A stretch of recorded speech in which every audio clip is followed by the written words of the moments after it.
Hello everybody, I'm here with my friend Katie Hearn, and this is the 2021 Homeschool Family Conference. And she is here because she is the mom of 15 children. I don't think they're all still at home anymore though, are they? Not all of them, but still, 15 children. And how many foster kids have you had over the years? Putting you on the spot. Oh my, I don't actually know. I think once Jeremy told me we had 27 kids that came and went. And then of course we had 4 that we kept. So you can see why we have her here today. So she has some experience. And I wanted to have her come in and show you her family rule book. And I wanted to tell you why I thought it would be helpful for you homeschoolers. First of all, when you have kids coming into your home, you've adopted, I should have said that also, you've adopted 4 of your kids, 11 are biological.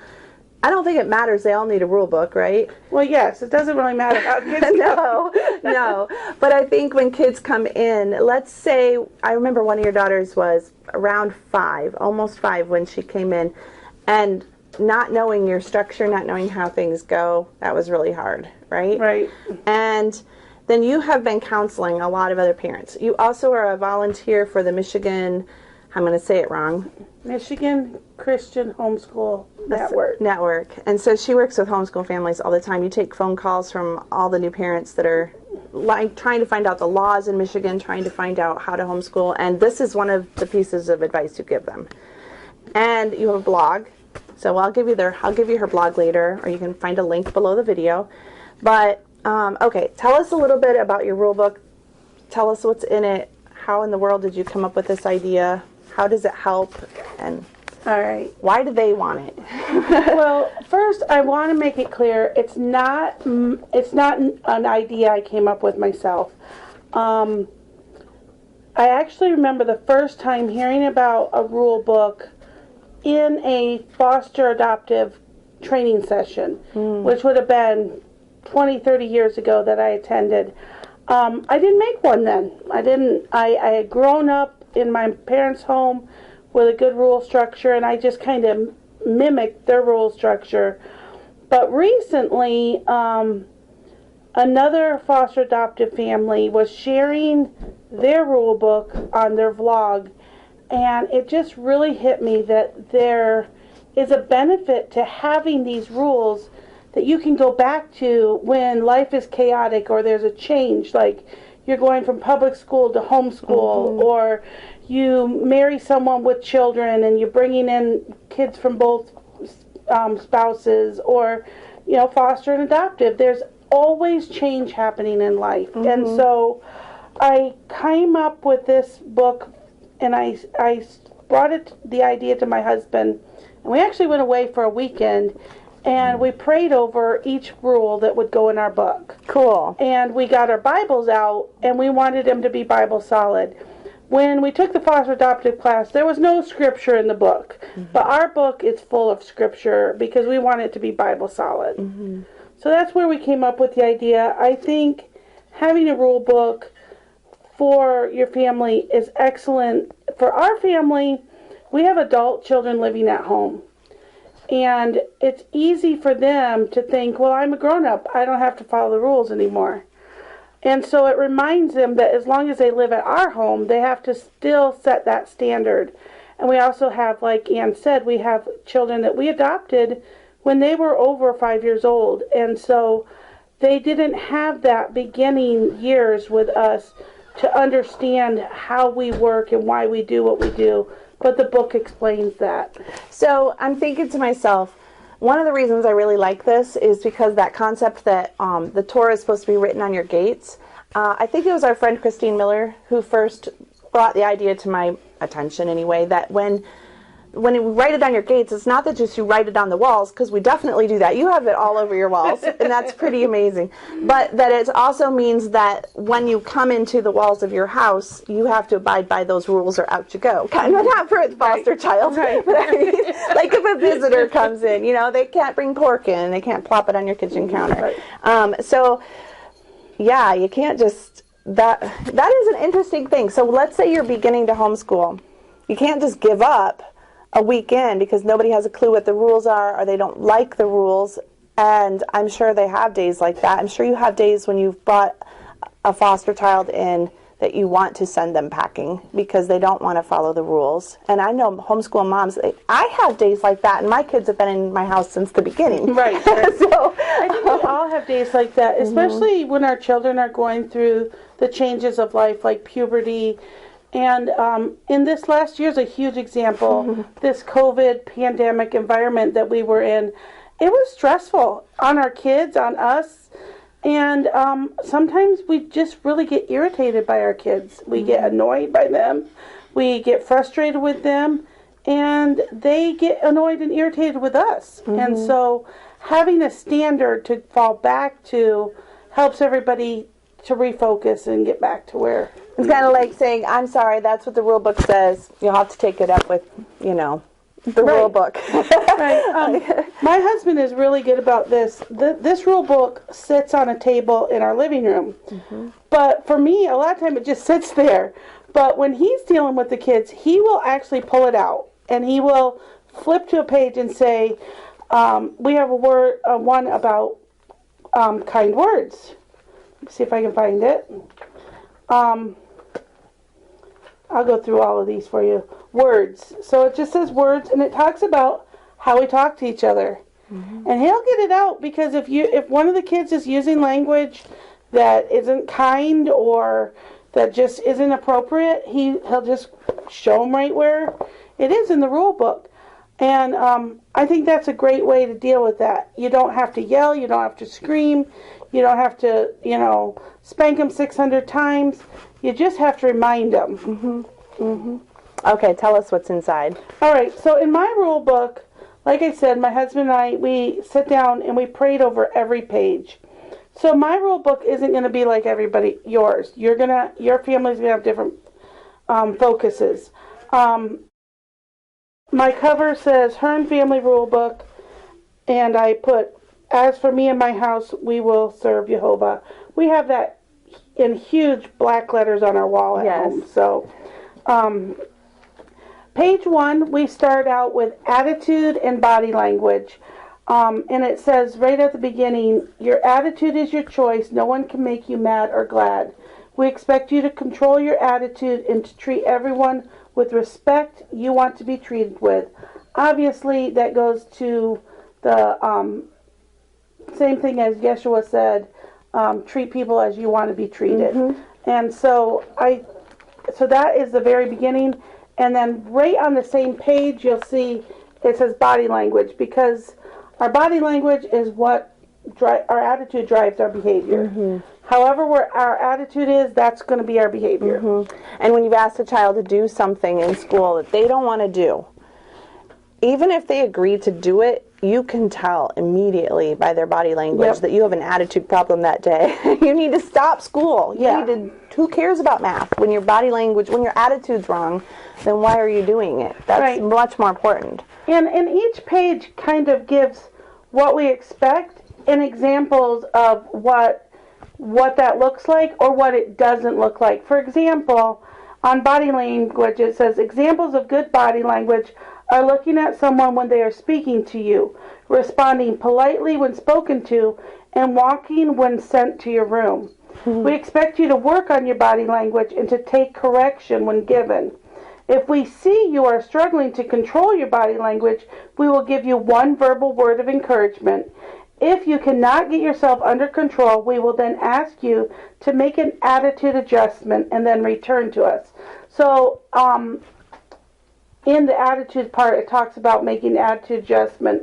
And for us, that means we're going to actually send you to a place, whether it's to sit on the fireplace or to sit on your bed, and ask you to go there and make the attitude adjustment. We want you to take the time you need to make that adjustment, come back and tell us that it's done. And then we'll know by the response. So, in other words, they have to change their attitude even though they disagree with what you want them to do. Yes. They have to do what we ask. That doesn't seem fair. I mean, devil's advocate here. It doesn't matter if it's fair because it's the rule, and children are supposed to obey their parents. And I often say to my kids, when you're the parent, you can do it your way. But for right now, I'm the parent, and I'm not asking them to do anything immoral or unjust or to break the law or to break God's law. So whether they like it or not, they got to go feed the dog. If maybe it wasn't their day, maybe it was somebody else's day to do the dishes, but they're not able to, and I've asked them to do them, they still have to do them. Which is no different than how we are with our Heavenly Father. Right. I mean, I'm sure that there were many times that God had called someone else to do something, and then he had to call some, because they didn't have an attitude. Oh, yeah. Goodness. Yep. So the first page is all about attitude and body language, and then we put that in the forefront because it really is what you set your mind to is going to be the rest of the rules. If you don't set your mind to obey, then you're never gonna go forward. You're always gonna be sitting and getting an attitude adjustment. The verses we picked for that page are, "Do all things without complaining and disputing, that you may become blameless and harmless, children of God without fault in the midst of a crooked and perverse generation, among whom you shine as lights in the world." I want to be a light, and I want my kids to be a light. I want people to look at my kids. It's always been a prayer in my heart. I want people to look at my kids and see Christ. I want them to not see really well-behaved children, but really well-behaved children because of the love of Christ in them. And we also put in there, "For you were bought with a price, therefore glorify God in your body and in your spirit, which are God's." 1 Corinthians 6:20. There's a few other ones. And you can pick, there are so many good verses, and some of them repeat in our book. The next page is bedtime. A time and a place to lay down and sleep is a gift from God. Bedtime is determined by your behavior and maturity. Bedtime can change daily as needed. Sleep is essential for growth, both mentally and physically. On this page, we have a general guideline. Children ages 12 and under go to bed at 9 o'clock at our house, and children 13 to 17 go to bed at 10. And 17 and older don't have a bedtime, but they have to get up and be responsible in the morning. So at our house, chores have to be done before breakfast, and breakfast has to be eaten before school. And you have a farm, so you have animals to feed. Yep, that's what I mean. Animal chores have to be done. The animals have to be milked and fed and watered before breakfast, and school starts at 9. So if they want to stay up all night, that's their prerogative, but they have to be up and responsible. If they live at home and they have a job, they got to be up and go to their job on time without mom having to get them up. That's not my job. I'm not their secretary. But we do have stay up late night, Friday night and Saturday night. And if you've gone to bed good all week without any attitude, without any fighting or bickering with your siblings, then you get to stay up late. If you haven't, then you go to bed at 9 o'clock on Friday and Saturday. What I really like about this is that you don't just have a right to do what you want just because you're a human being.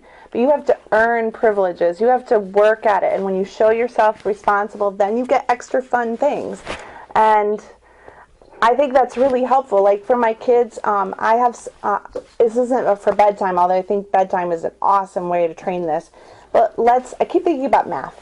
So like for math, if they do really well, there are problems that I don't make them do on the thing. Right. I'm like, if you have a bad attitude, you're going to do more math. Like you don't get out of math. It's just that you can earn getting less because you had a good attitude or you did a really good job. And there's wiggle room. I have a 4-year-old, a 7-year-old, a 10-year-old, 11-year-old, a 12-year-old.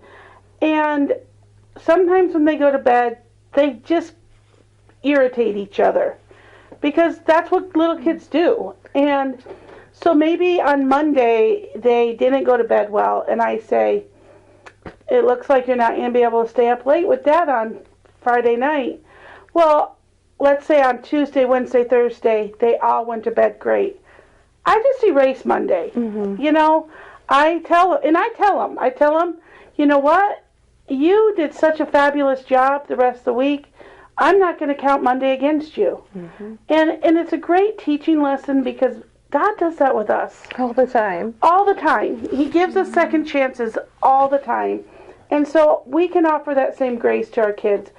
And it encourages them to do well. Mm-hmm. When we just stick to the rule and we don't have any wiggle room, it can be overwhelming.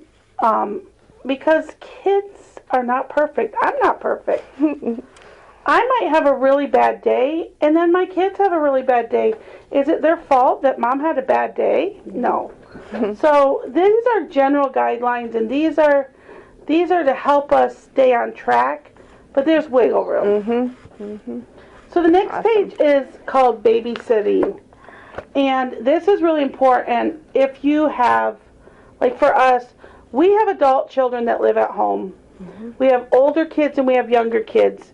And if you have a blended family, maybe you have, his and hers, or maybe you have foster kids or recently adopted kids, or maybe you're a host family, or you do respite care like we do, and you're having people come and go, this is a page that's so essential because kids need to know who's in charge when mom and dad aren't there. Mm-hmm. And sometimes Jeremy and I are home, but we're not able to be right on top of the kids. We either need a nap, mm-hmm. or we need to go work on something out in the field, and we need somebody at the house. So this page kind of outlines for them how we expect the babysitter to behave, mm-hmm. and how we expect the people who are being left with the babysitter. Mm-hmm. So this page is all for the babysitter. And we expect the babysitter, we say, we are leaving you in charge of our most precious assets. We expect you to be responsible, loving, kind, and patient, and to follow all the instructions that we leave you. So sometimes, you need to tell them to make supper or give baths or whatever. We also expect them not to be on their phone, mm-hmm. Not to be doing their own projects. We expect their eyes to be fully on the 4-year-old, to know where he is. They don't necessarily have to play with him or do something with him, but they need to know where he is at all times. He's 4. He shouldn't be left unsupervised. We have some special needs members of our family. They can't be left unsupervised. Mm-hmm. So we fully expect them. It says, you should know where everyone is at all times. You should be interacting with the children and not separate from them by device or rooms.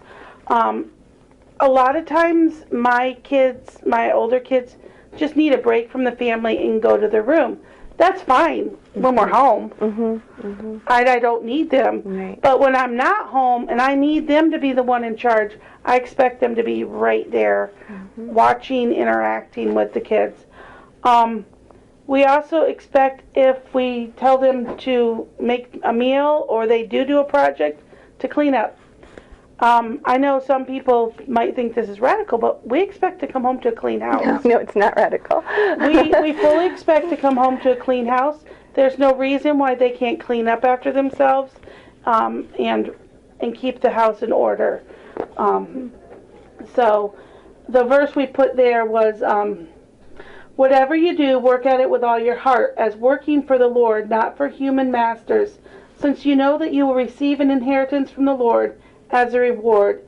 It is the Lord Christ you are serving. Which means they're preparing someday. Doing this with them is teaching them how to get a job, how to work for someone else, and how to be a mom, right, or a dad. Absolutely. Right. I think sometimes, the mundaneness of being a mom or a dad is, our kids are like, oh, I can't wait to grow up and be a wife and a mother.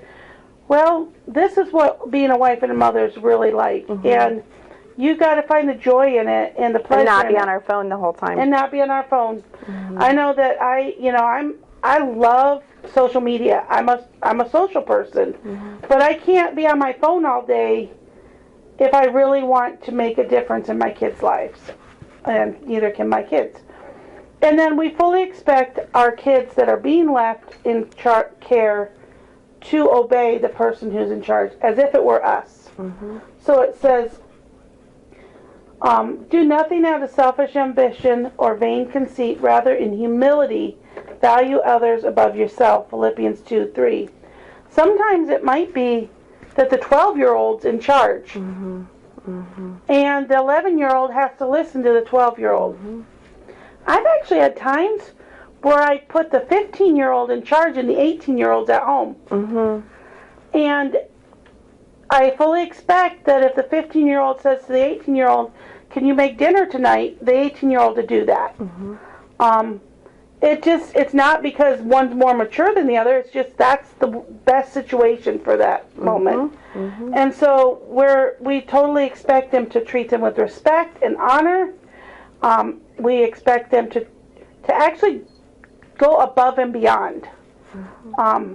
We want them to do their very best when we're gone, and not just try to get by. Mm-hmm. We expect them to go to bed if they're told. We expect them to, we actually expect our kids to stay in the house if no one over 18 is home. Mm-hmm. For us, that's just a rule that we have because of where we live and our location. It just makes more sense that if no one's home that's above 18, just stay in the house. Mm-hmm. And, there's lots of things you can do in the house.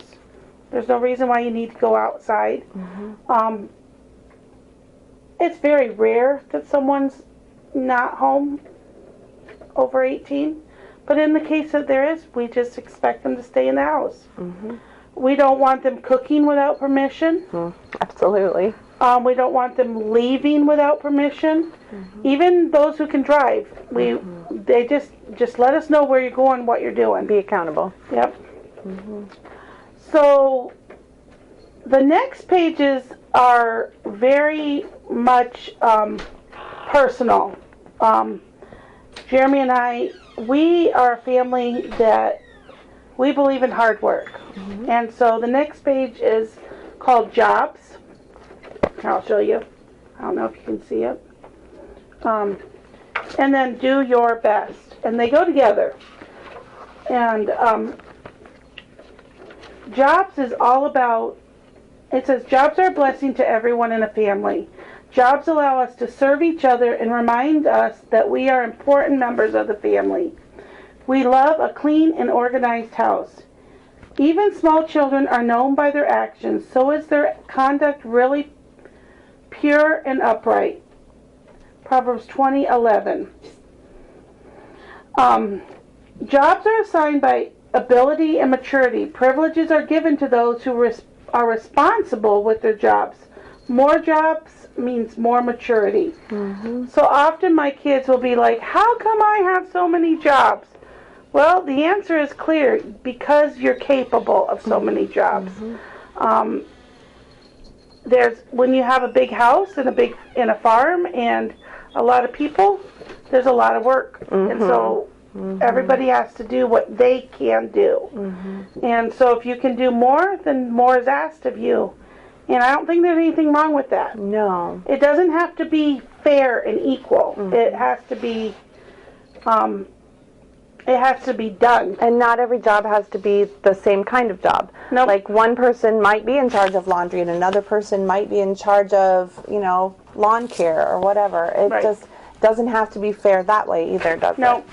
And we assign our jobs in multiple ways. Like, there's been times when we've had someone do the dishes for a whole year. They just always did the dishes. Mm-hmm. Mm-hmm. But right now we have, a rotating schedule for dishes. Mm-hmm. We've had times where the dishes are done every meal, and we have times where the dishes are done twice a day. Yes, exactly.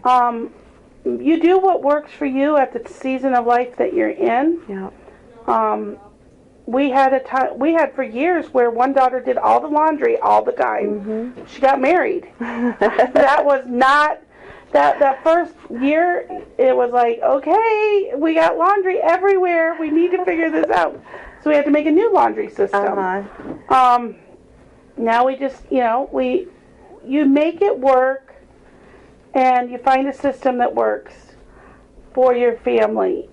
But whatever you do, you make sure everybody has a job. So does your 4-year-old have a job? Absolutely. What kind of jobs do you give a 4-year-old? So he has to put his laundry away. So I usually fold all the laundry, and it's his job to get his pile, and he has a cubby for his shirts and a cubby for his pants and a basket for his socks and underwear. So he has to put those away. He has to put his own toys away. He has to clear the table after dinner. Now he has assistance, obviously, with clearing the table. I have a special needs son who's 18, and one of his very first jobs was to clear the table. We got him when he was 5, and he had just started learning to walk. And I think it was around the time he was 7 we started having him clear the table. So because he is special needs, he still clears the table, even though it's not his job. He still does.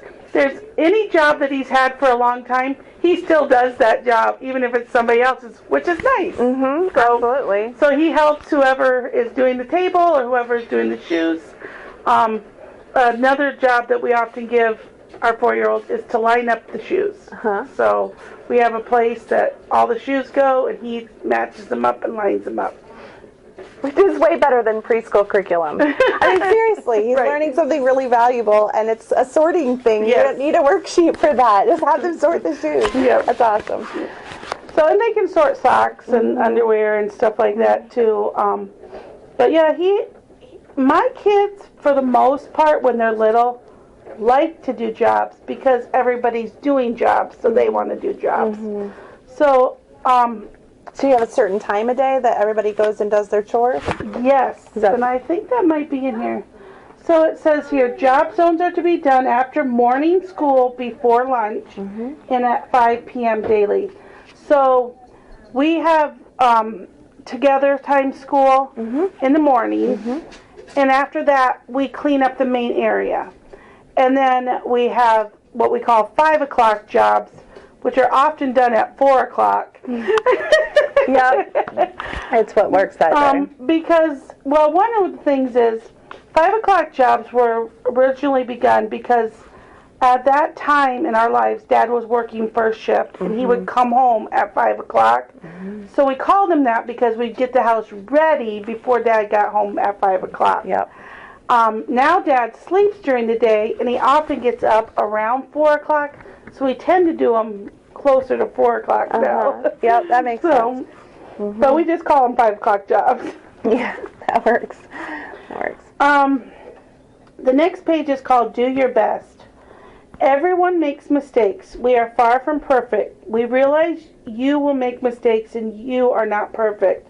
But we expect you to always do your very best at whatever you do. We can tell when you work hard and try. We will do our best to acknowledge your efforts.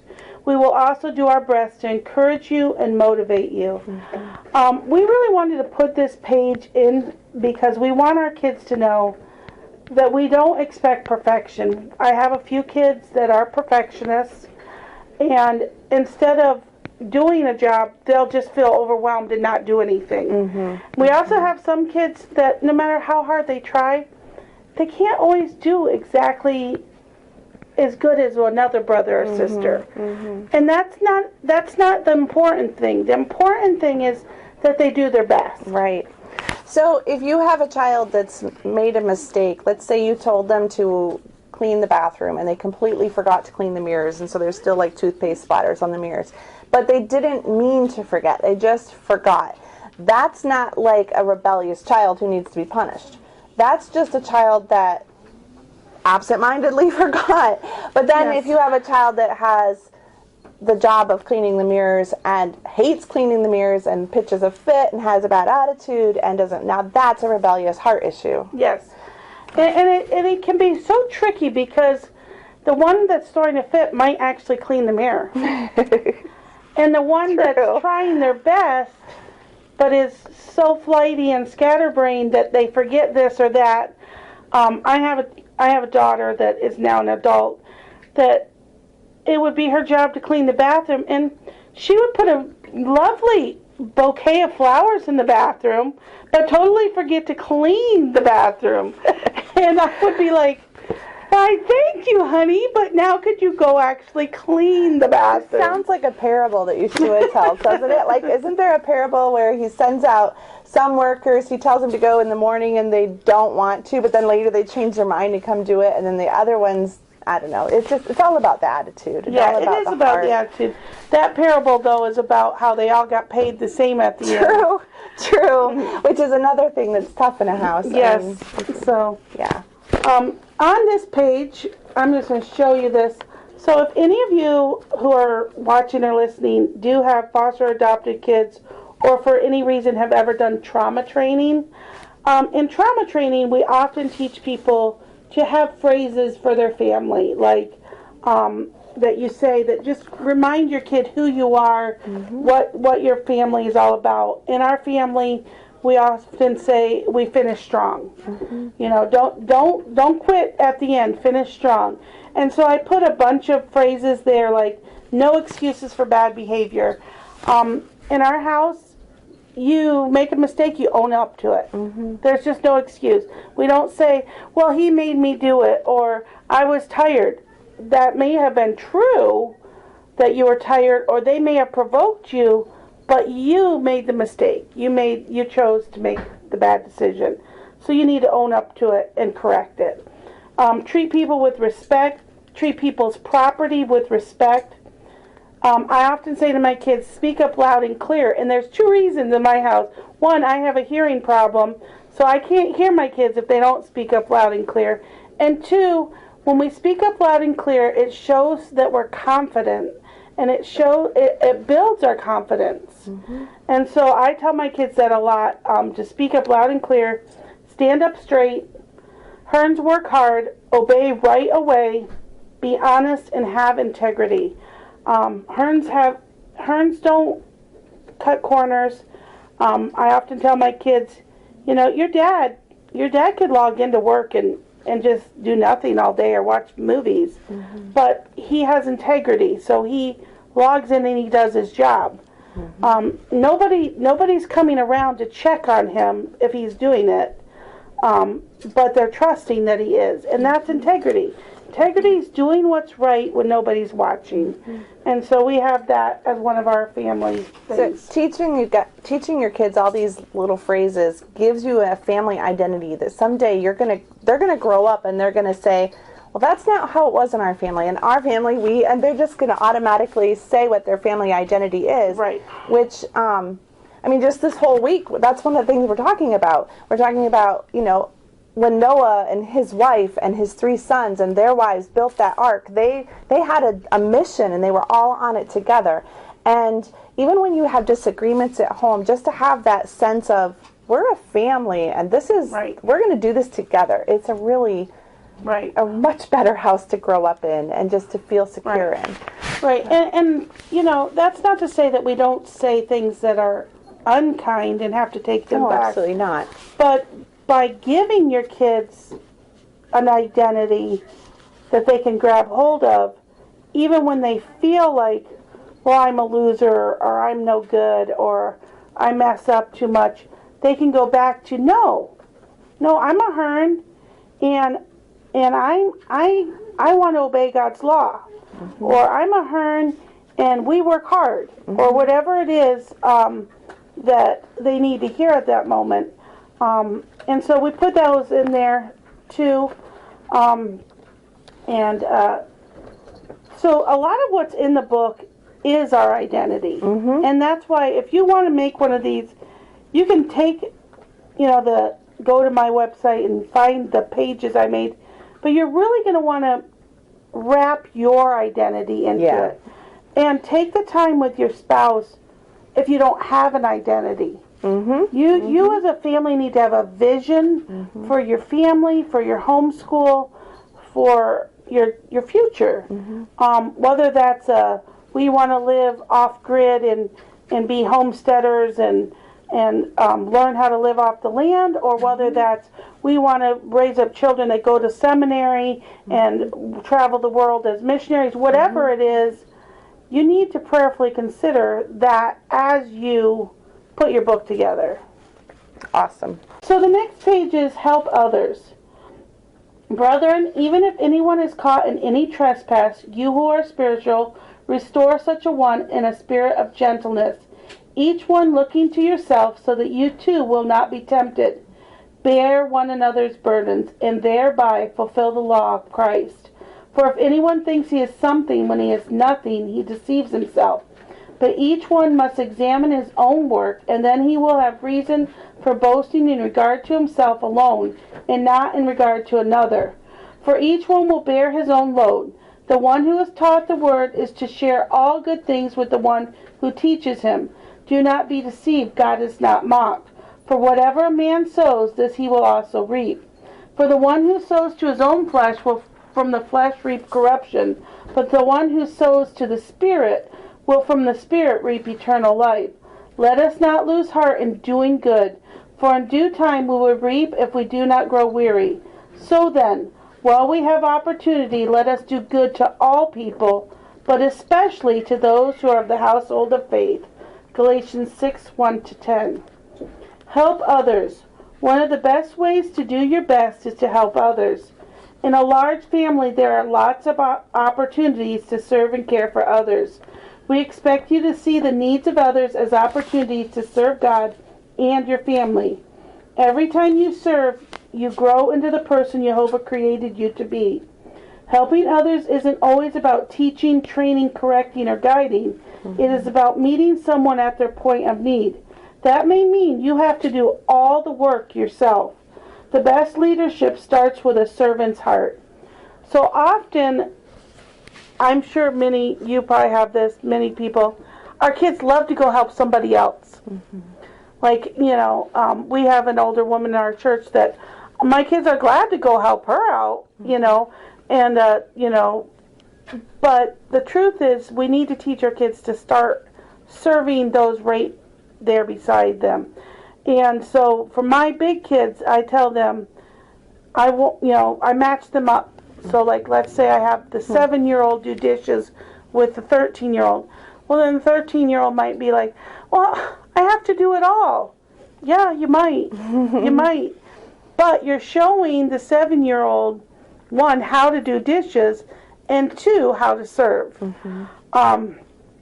He can't, obviously the 7-year-old can help. But the point isn't whether the little one helps or not. The point is, are you doing what you can do for someone else? So that's really important in our house, that you can't complain and say, well, they didn't do their job. If we used to have a dishwasher, we don't have a dishwasher. Interesting. I didn't know that. We don't have a dishwasher. I got rid of it because often my kids, the dishes wouldn't be done, and my kids would say, well, it was their job to load, and it was their job to unload, or it was their job to do the hand dishes. And so I said, you know what? I don't want this dishwasher. It's stinky and it takes up space. I could put a cupboard there. And I think that the dishes will get done more efficiently without it. And my husband wasn't sure. Jeremy just wasn't 100% sure about it. But he was willing to give it a try. So we put the dishwasher in the garage for 2 weeks. It was a week and he was sold. Wow. The dishes were done quickly and correctly every time, because nobody was waiting for somebody else to do something. Yep. They just washed them and put them away. So you can't say, well, I couldn't mop the floor because she didn't sweep the floor. You could just get the broom and sweep it yourself. That's exactly it. So when we talk about helping others, we're not talking about just going and helping the poor and needy, which is important. Right. Or, when we have, so we do a lot of respite work, and so we have people in that we help and we minister to, but I'm not just talking about them. I'm talking about helping each other within the household and within the body, our community that we're in. I want my kids to know that before they go to the rescue mission to help and serve a meal to the widows and orphans there, which is not bad. No. But if they knew that the Elliots needed somebody to come and make them dinner, I would much rather they came to the Elliots' house and made them dinner. And if they have a 4-year-old brother who needs help, yes, he's right, first. right. Yeah. Which is the hardest one. Yeah. That's a good point. It is hard. It's hard. The people we live with know us best, and they know everything about us that is irritating and annoying.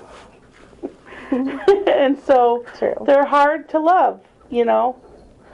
Our spouses are hard to love, and our children are hard to love, and our siblings, because they know us on our worst days. And so that's more challenging to be nice to them sometimes. We have in here a page called Kitchen, Pantry, and Meals. If you have made a big change in your family, you brought in new kids, or you started homeschooling, or something has changed where your kids don't really understand meal time and snack time, and you need to have some order about when they can eat, you need a page like this.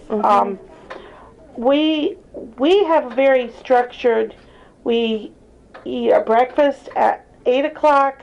We allow the kids to have fruit, or there's certain snacks they can have access to anytime. Sure. They can have an egg anytime, because we have lots of eggs always. They can have an egg anytime. They can have a piece of fruit anytime, a carrot, a piece of celery. And they know that. They can go and get those certain things anytime. Yogurt, especially if I've made yogurt, they can have yogurt anytime. But then the meals are at 8, noonish, and 6 or 7ish. And we sit down as a family. Whoever's home, you sit down for that meal. We have a meal plan. It's written on the board. They know what's going to be.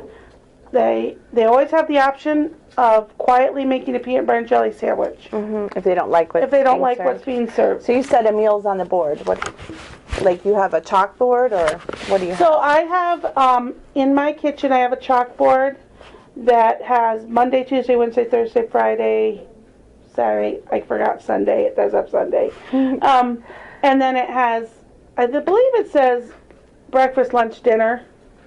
I think it does. And so then I have underneath there what we're going to have. And so they can just look up there and see, okay, tonight we're having spaghetti. Almost always I kind of have a theme, like Monday tends to be pasta, and Tuesday tends to be tacos or Mexican. Wednesday tends to be a salad or a stir fry. Thursday tends to be something made with chicken. And so, I always make a menu and a grocery list and get everything at the beginning of the week. But then that menu's up there, and the lunches are pretty standard too. Like Monday is meat and cheese Monday. So we have deli meat and sliced cheese, and they can just eat it. Usually we don't eat it on bread. We don't eat a lot of bread, so we just eat it. Right. Meat and cheese. And then Tuesday is Tuna and Chips, which is one of my kids' favorite days. It's just, tuna salad whipped up, and they can eat it with chips. And so that makes them happy to have chips. Wednesday, it's usually quesadillas. Sometimes I'll swap that out for macaroni and cheese. But Thursday is usually leftovers, so it's time to clean out the fridge, eat up the leftovers. And almost always I'll let them have leftovers if they don't want what we're having. Sure. As long as they clean up after themselves. And that's what the page says. And Friday we have peanut butter and jelly because it's preparation day, and that's easy to make and clean up. And so that's pretty much how it goes. We tend to have brunch on Sunday because Dad's home, and so we just eat twice a day. We eat brunch and then we eat supper. And you can stay in bed a little longer that morning sometimes. That's what we do too. Yeah. So anyway, you want to have a page that kind of makes it clear to your kids. They can't just go get anything. They need to ask, is this for a meal? Can I have this?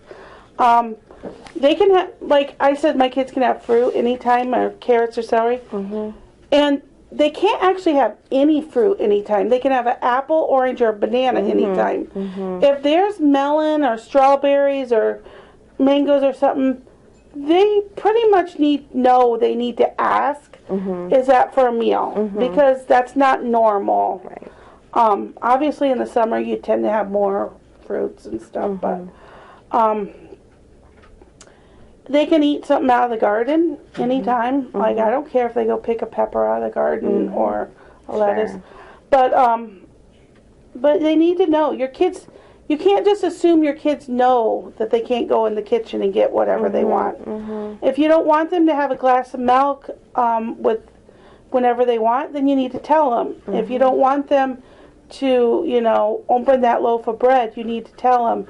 So that kind of eliminates that by having the page. We do have the rule, if you get it out, you clean it up, put it away. I let my kids bake just about any time they want, as long as they clean up afterwards. So that's the kitchen pantry page. The next page is school and music and other special activities. So, I don't know if Ian knows this about me, but I pay my kids to do their school. That's all right. I give my kids candy, and that's really good. Not necessarily good in most houses. So I'll just read the page for you. Okay. Be diligent to present yourself approved to God as a workman who does not need to be ashamed, accurately handling the word of truth. 2 Timothy 2:15.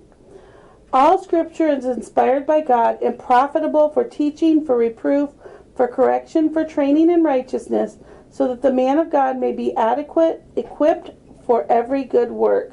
2 Timothy 3:16 and 17. School is your job. I tell my kids until they are done with Hearn Homeschool Academy that is their number one job. They can get hired by somebody to go do a job, but if they haven't done school, they don't get to go.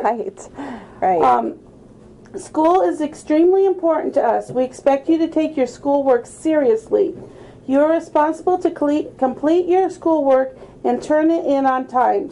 The focus of our school is God's Word, and our goal is for you to graduate knowing who God is and who you are in relationship to Him, so that you can find your purpose in His kingdom and walk in it.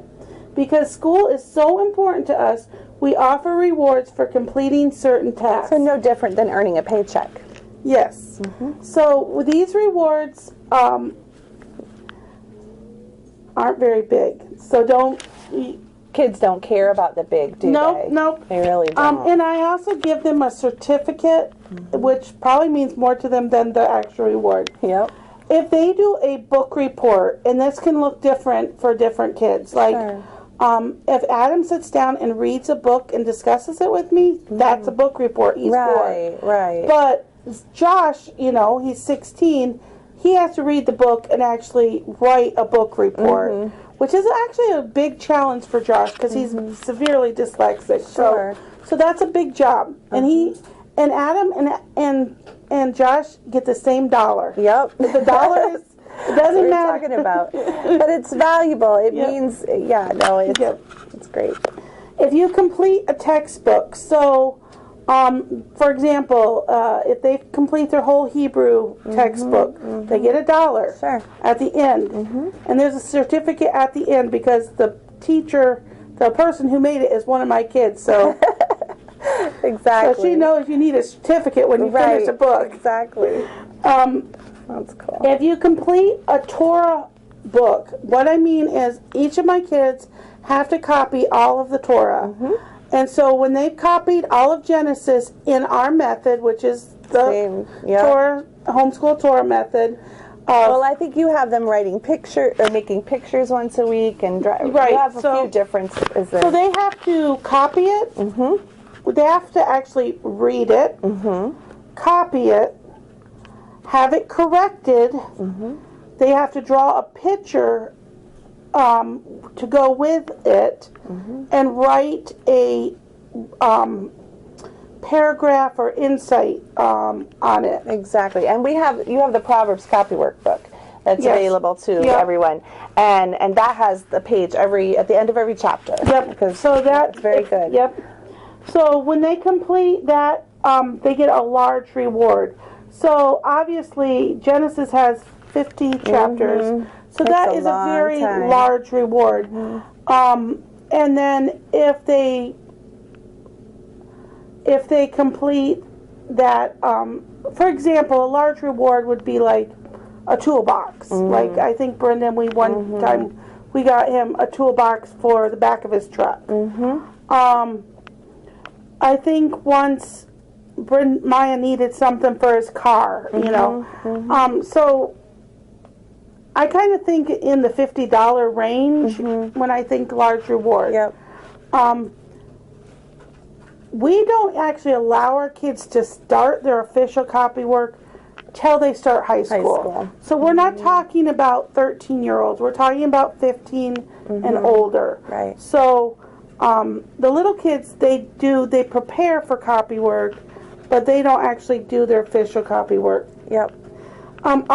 Other books of the Bible that are copied. So let's say it's not the Torah, maybe it's Matthew or it's Ruth. They can get a reward for that too. It's going to be smaller. Obviously, Ruth is just 4 chapters. Jude, I mean, obviously that's a very little book. But we do give them a reward for every book of the Bible that's copied.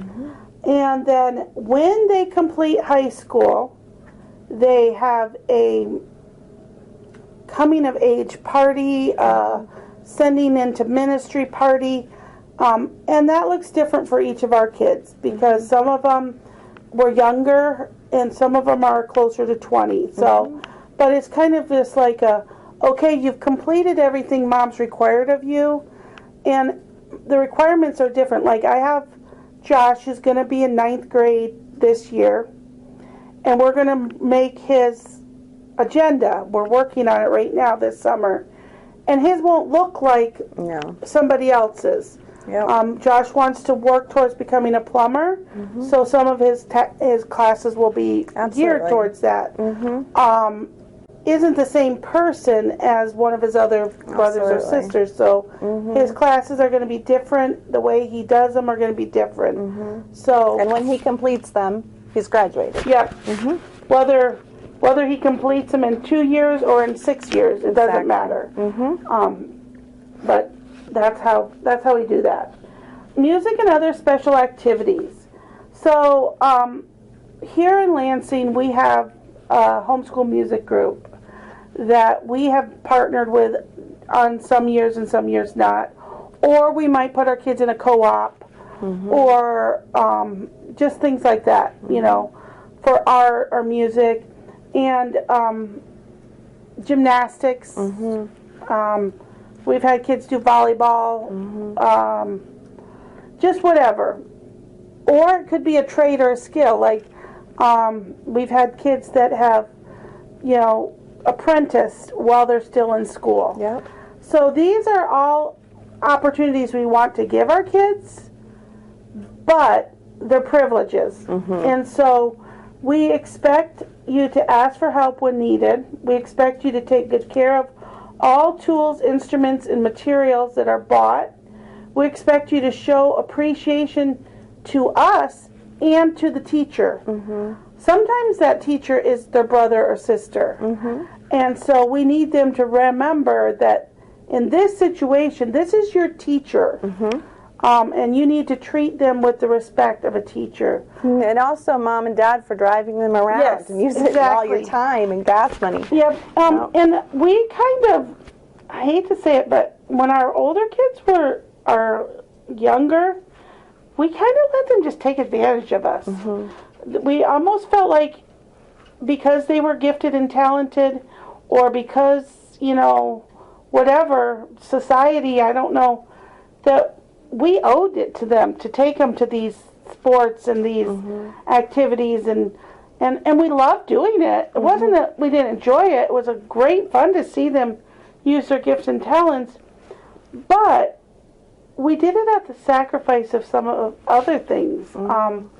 The family time, and stuff. And so they need to realize, if you're doing this, if you're driving them to gymnastics, if you're getting them involved in carpentry or whatever, that this is a huge privilege, and the family is sacrificing. Every time you drive them there and bring them back, that's time you're taking away from other things. Someone else is going to have to watch your buddy or whoever, the younger sibling that you normally watch. Someone else has to do that. Someone else has to start dinner if it was your night. A million things. Everyone else, I agree.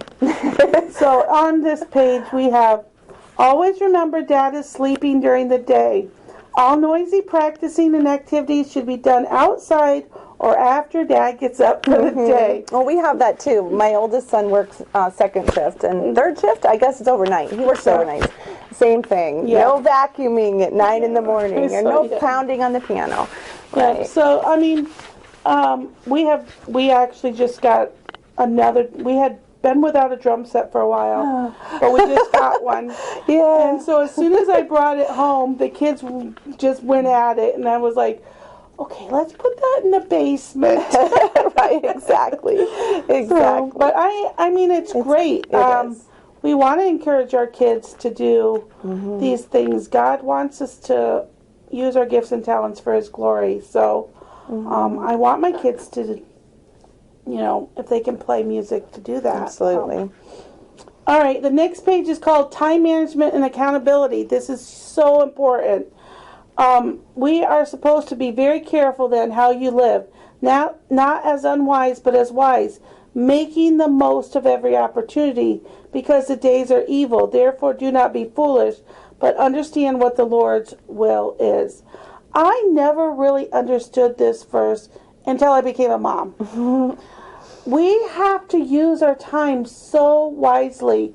We could so easily pick up our phone to check our text messages and think we're going to just take a minute, and an hour later, we're still on that phone. It is so easy to do that, and it's so easy for our kids to do that. And so we want to make sure that doesn't happen. It is essential to learn to manage oneself and time in order to succeed in a large family. My 21-year-old, actually I think he's 22. He just turned 22. He is so talented and can do so many things, but he is terrible about staying on task. So he'll start on, changing a tire of the car, and then he'll go in the garage to get a tool, and he'll get sidetracked and start working on something in the garage, and then somebody will call him to dinner, and he'll go to dinner, and then he'll forget that he's doing the tire and the thing in the garage. And so we often tease that he needs to marry a woman that's going to keep him on task, and I hope and pray he does. And it's not a terrible thing for his mom or sisters to have to call him to task, and it's good that he knows that about himself, and he doesn't have a problem when we call him to task.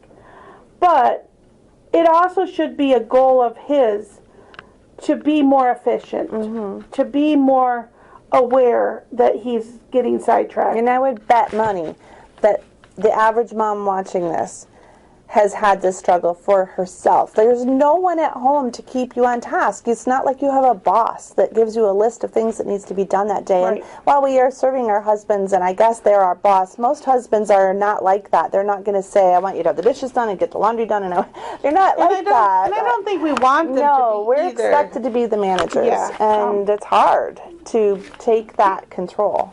And in actuality, I think my husband prefers when I am the one who says to him, this is your honey-do list. Absolutely. He wants me to be the manager of our home, and he wants me to say to him, hey, I need you to go, I don't even know a job. You're just in charge. Yeah. Like, he likes it when I say, here's the grocery list, go get the groceries.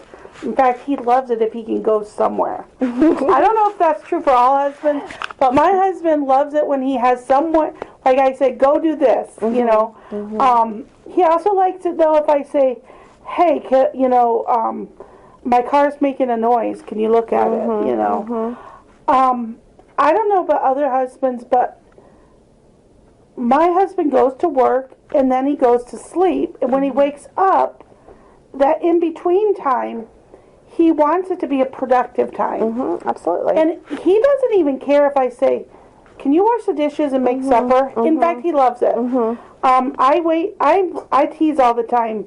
When he retires, he's going to do all the kitchen jobs. He's going to make all the meals and do all the kitchen jobs. And I'm going to let him because I don't really love it. Right. But you are still the one not in charge of your family's decisions, but in charge of making sure that house is running and that everyone's where they're supposed to be. And you teaching your kids to do that is getting them ready to be a parent someday without having all the culture shock that some of us had without being prepared for that. And I'm finding that is true, that so many people think that somehow they're going to say I do, walk down the aisle, say I do, and then they're going to have this what's that TV show? Beverly, Leave It to Beaver. Leave It to Beaver. You know, like you're just going to have this perfect home that's clean and organized, and you're just going to be the perfect wife, and they're going to be the perfect spouse. Wasn't true for me. And it doesn't work like that. It just doesn't. No. You're still human. They're still human. You learned what your parents taught you. They learned what their parents taught them, good or bad. And so you kind of have to make a plan. And so we have charts and schedules everywhere. So we have that meal plan on one side of the wall in the kitchen. On that same wall, we have a big weekly calendar. And I expect all my kids to write down their schedule on there. So they're on Sunday, they're supposed to verbally tell me and also write it on there. My son that's 22, he works a 9 to 5, so he doesn't need to write that on there. But maybe he's going to have a day off for some reason. So I'd like to know because I might need him to help me with something. Right. And then my girls, though, they work a handful of part-time jobs. So I need to know when they're going to be at the house and when they're going to be away from the house. So they write all their schedules. Today I came over here to your house, so I wrote that on there so that they know where I'm going to be. It's for my husband, it's for me, it's for them. When we all know where everybody is and what they're doing, it brings order. And just like the whole Noah's Ark thing again, I'm sure that Noah gave each son different tasks. Absolutely. According to their abilities. Were grown men with abilities. Yeah. And they each knew where they should be and how to and why. And so that's what we do. We go over the calendar together as a family every Sunday. But my little kids and I, every morning, first thing we do is go over the day. So like today I told them, I'm going to go over and have a meeting with Mrs. Elliott. And then they know tomorrow is Tuesday. Mom always goes into the office on Tuesday. But every morning I tell them. One, it brings a sense of peace to them to know what's going to happen. Absolutely. So that's time management and accountability. We also tell our kids, don't wait for us to ask you what you're doing. Tell us what you're doing. My kids have a block of time in the afternoon that they're allowed to use for independent projects, study, whatever. But I'd like to know where they are and what they're doing. So I expect them to say, hey, Mom, I'm going out to the garage to work on that sign. Or, Mom, I'm working with my forge. Or, I'm going to be weeding the garden. And then I know where they are. The little kids, they have assigned places to be. Right. They don't necessarily get to tell me where they're going to be. I tell them. Right. So in the my 11-year-old and 10-year-old, they both need a little bit of alone time. Mm-hmm. So there is a block of time where they each get to go to their bedroom alone for an hour every day. To it. And they just get to be in there. They can read. They can play with their toys. They can draw, whatever. But they just get to be alone. They don't, not all my kids need to have that alone time, but they do. And so I just assign them that time. And it's nice for me to know that they're there and that's what they're doing, so that I know, well, I can maybe have some special time with the other kids, little kids. Yeah, so that's time management. It's important. Your family is going to be different than my family, obviously. The next 2 pages are very specific to Torah observant people. Obviously, when I'm working with foster families or blended families, people that I'm counseling just because they're homeschoolers, they might not be Torah observant. Right. I don't hide that from them. I am very open about Sabbath keeping. I feel so strongly about Sabbath keeping that I share it with them, but I don't pound it over their head. So I do have this in my book, and like when I give them a copy of my book, it has it in there. Awesome. But the pages are preparation day and Sabbath day. And Sabbath keeping changed my life so much. And I know this sounds weird, but now that my kids are growing up with Sabbath keeping, I don't want it to just become routine. I don't want it to just be a part of their life. I want it to be that sign that Jehovah said it would be. I want it to be the shalom that they need and that they get from keeping Sabbath. And so I try to be very intentional about preparing for Sabbath and keeping Sabbath. So I'm just going to read these 2 pages because there's not very much on them actually. If you look, they look like there's a lot, but it's really spaced out.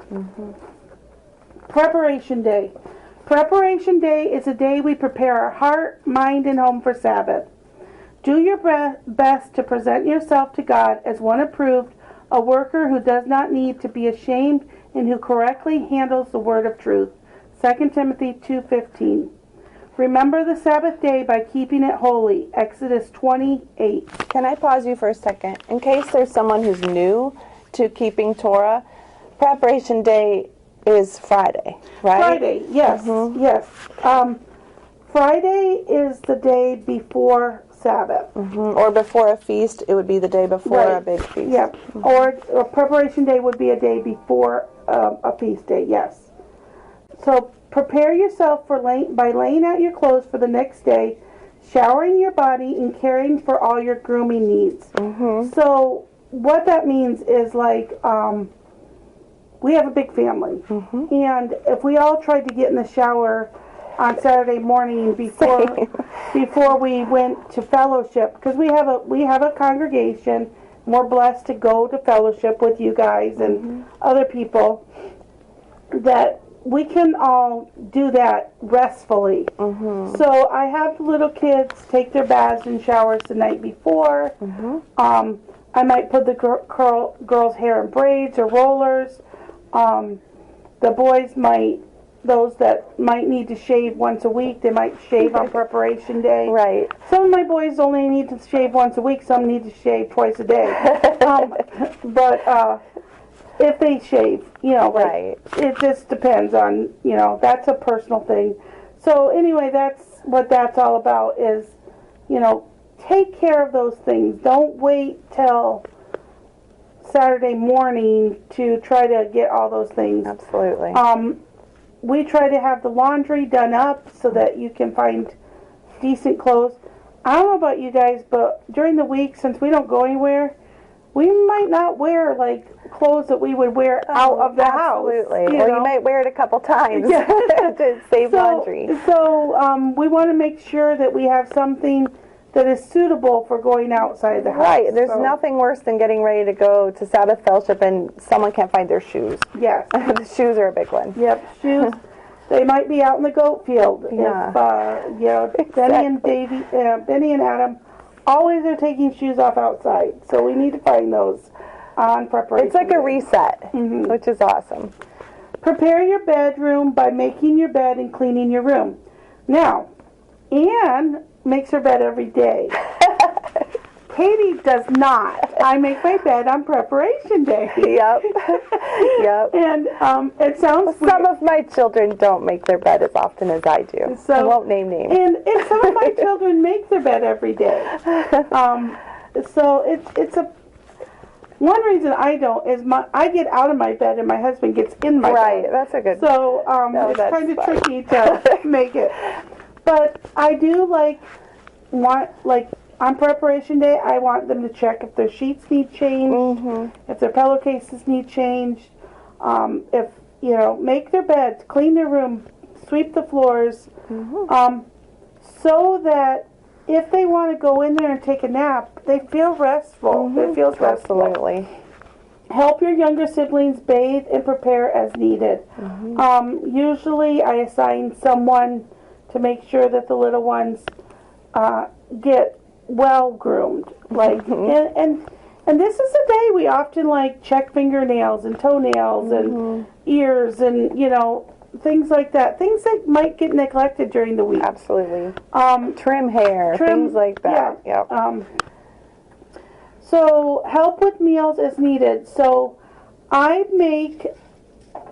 usually start the meal prep around 3 or 4 in the afternoon. And I'll make the food for Sabbath, and I'll put it either in the fridge or wherever. And then I'll also make the meal for that evening. Right. I'll make a breakfast for Sabbath.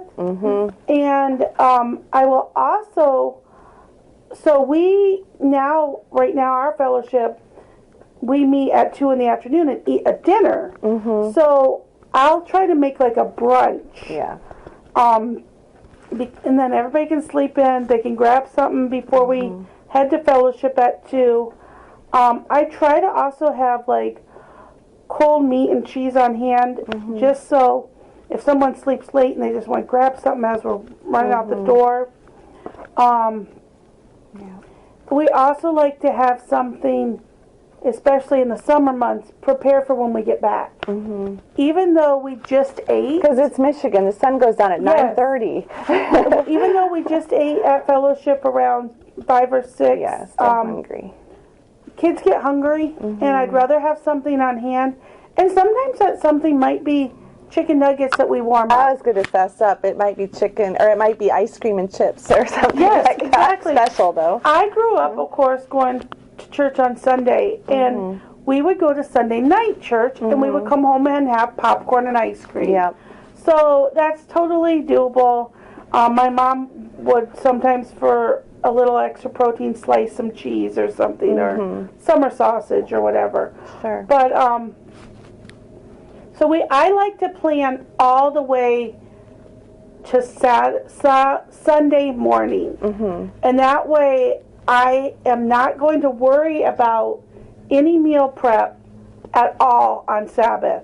So I'll even plan Sunday morning brunch on Friday.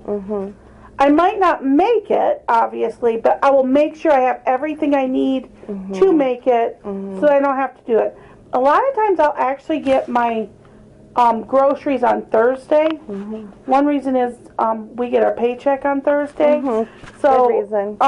So that I'll get all my groceries on Thursday so that Friday I don't have to run to the store. I can start, cleaning and doing things in the morning, and then right around 3 or 4 in the afternoon start just cooking. So you've brought up a question that I know what we do in our family, but do you do school on Friday, and how do you get all this done? I've had moms say that's absolutely overwhelming. Okay, so We do what we call morning school on Friday.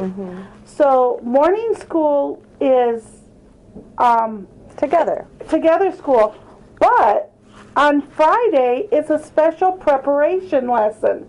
So one year I did the fruits of the Spirit, and every Friday we studied the fruits of the Spirit, and we studied them in depth. You're going to think this is silly, but there's these little books that are sold at the Dollar Tree, and they were on the fruits of the Spirit. And so we would use them as our guide and study love. And we studied each one for like 5 or 6 weeks. So it took us through a whole year.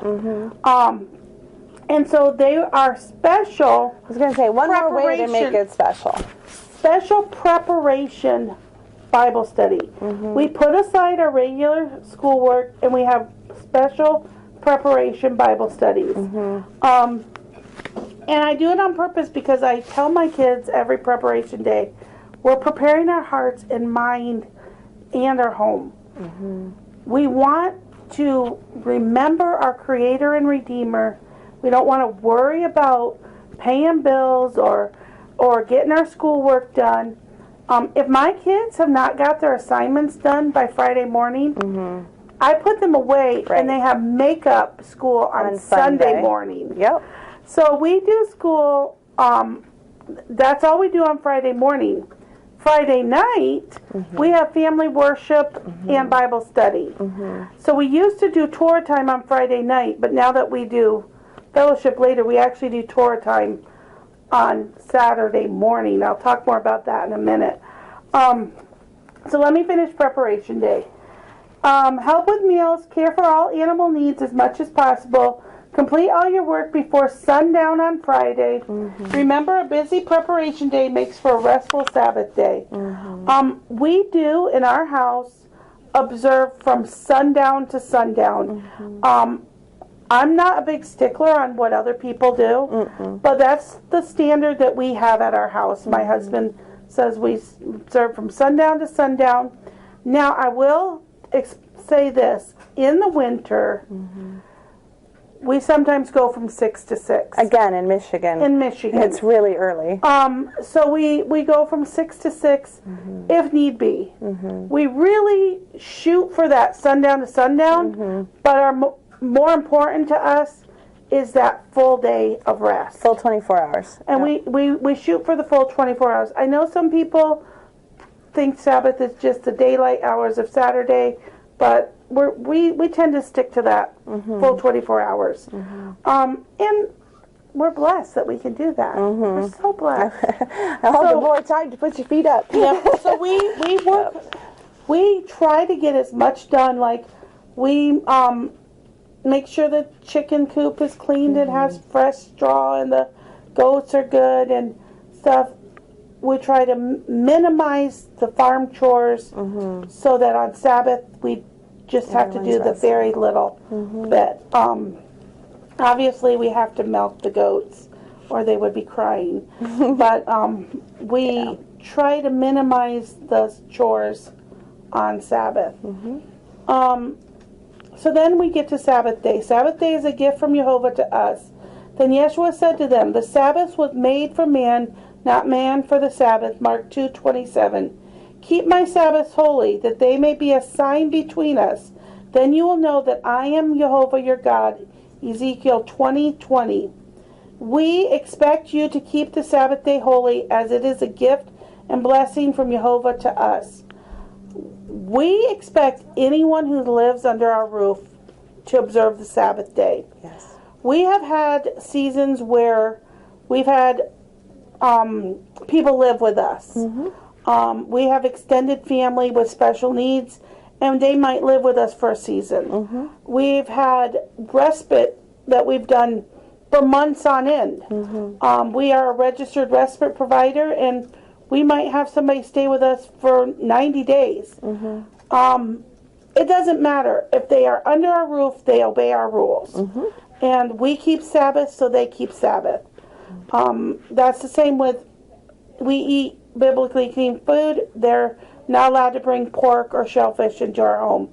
We have an apartment in the bottom of our house that we've let people live in for season, and if they live there, they have to obey our rules.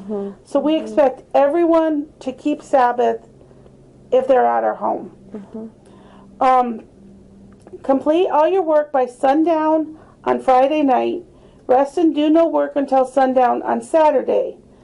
We keep a 24-hour Sabbath. Attend weekly fellowship unless ill or special circumstances are involved. Because we are registered respite care providers, the people we care for have to always be cared for. Right. So there are times when we do have to go take care of them, or they have to be with us, and we can't go to fellowship. We really believe that it should be a priority to get to fellowship on Sabbath. So that's, unless there's a reason, we should try to do that. Take time to remember that Jehovah is our creator and redeemer. This is a commandment. This is not a suggestion. This is a commandment, and we expect our children to obey it. When we remember that Jehovah created us, then we don't worry about where our next meal is going to come from, how we're going to fix the car, or what to do about the broken washer or dryer, because He owns everything. He's in charge. He created us. He created everything, good and bad. He created it. And He's our Redeemer. He will set everything back in order. And so we don't have to fret or worry. We can rest in Him. And that's what Sabbath's all about. If I take Sabbath and I do those things that He commands, then I don't have to worry Sunday, Monday, Tuesday, Wednesday, Thursday, Friday, because I know who's in control. Listen to or read the Torah. This is actually not a command in Torah, but I think I could make an argument for it. But there is a place over in Acts that we know. Acts 15. Acts 15, where it says Torah should be read weekly. So I personally feel very strongly that on Sabbath, even if it's just one verse, we should be listening or reading Torah. When Sabbath ends, everyone is expected to help in the Post-Sabbath Cleanup. So many of you are thinking, how does she do that with all those kids? Her house must be a mess at the end of Sabbath. It kind of is. I was going to ask because you don't have a dishwasher now. So you can't kinda hide things in the dishwasher. We just stack them up neatly on the cupboard. I'm a paper plate girl. We do paper plates. So we, one of the things we did when we got rid of the dishwasher was we became really okay with paper products. We found that the cost was the same. And eco-friendliness was about the same as well. So we were like, it's a good trade-off. If nothing else, you have something for the compost pile. So we can compost it, we can burn it, you know. So we do. Right. So so we don't have a problem using paper products. Right. We stack the dishes neatly. If for some reason, like I'm still cooking and the sun goes down, just stack up all the dishes neatly. I don't have a problem if somebody washes a few dishes rinsing it out and they need something right. Right. I don't think that we have to. I think that verse, Sabbath was made for man. When we put it in context, that's all about the disciples were grabbing grain and rubbing it and eating it. And what I think Yeshua was saying was, let's not overthink this. Take the day off. Yeah, take the day off. Whatever makes you feel restful. Yeah. Honestly, you're going to think this is funny, but I don't wash dishes. Yeah. No, I don't think, you've delegated it out to your children. So I've delegated it all out. So exactly. No, sometimes on Saturday, if there's like a dish that needs washed because of for some reason, I'll wash it. It's not really my job, and two, it doesn't hurt me. A lot of times on Sunday morning, I'll get up before everybody else, and I'll wash all the dishes from Sabbath. Just as a blessing to my family. Right. I don't think you need to overthink Sabbath. I think that you need to prayerfully consider how God would like you to observe it. I think that if you set your heart and mind to obey Him, then He will show you how to observe it. I think one of the things that helps me on Saturday, it's in the morning, I've gotten up, and for some reason I see more dirt in my kitchen on Sabbath morning than I do any other day, and I am like, oh, I gotta clean that. Oh, I can't, it's Sabbath. And it really irritates me, where it doesn't irritate me any other day, which it tells me a lot about my heart. And so I asked myself, could I have done that before Sabbath? If I could have and I just didn't get around to it, I'm not allowed to do it. But, you know, a child wetting the bed or someone getting sick, I couldn't have prepared for that in a million years, and I'm not going to leave them in that mess. I'm going to clean it up. I'm going to help someone, and putting others' needs is more important. Right, exactly. So, is that the whole book? No. Oh. No, actually, we're not done. Thought maybe because it was Sabbath, we rested. Yes. The next page is called Words. And, all right. So, remember that one of the reasons I put this book together is with the families that I work with that have these foster adopted kids, that they're feeling a bit overwhelmed with. It allows them to have a tool to say, this is how things are in our house. Because these kids, especially, let's say you got a 13-year-old and they've been in crisis most of their life.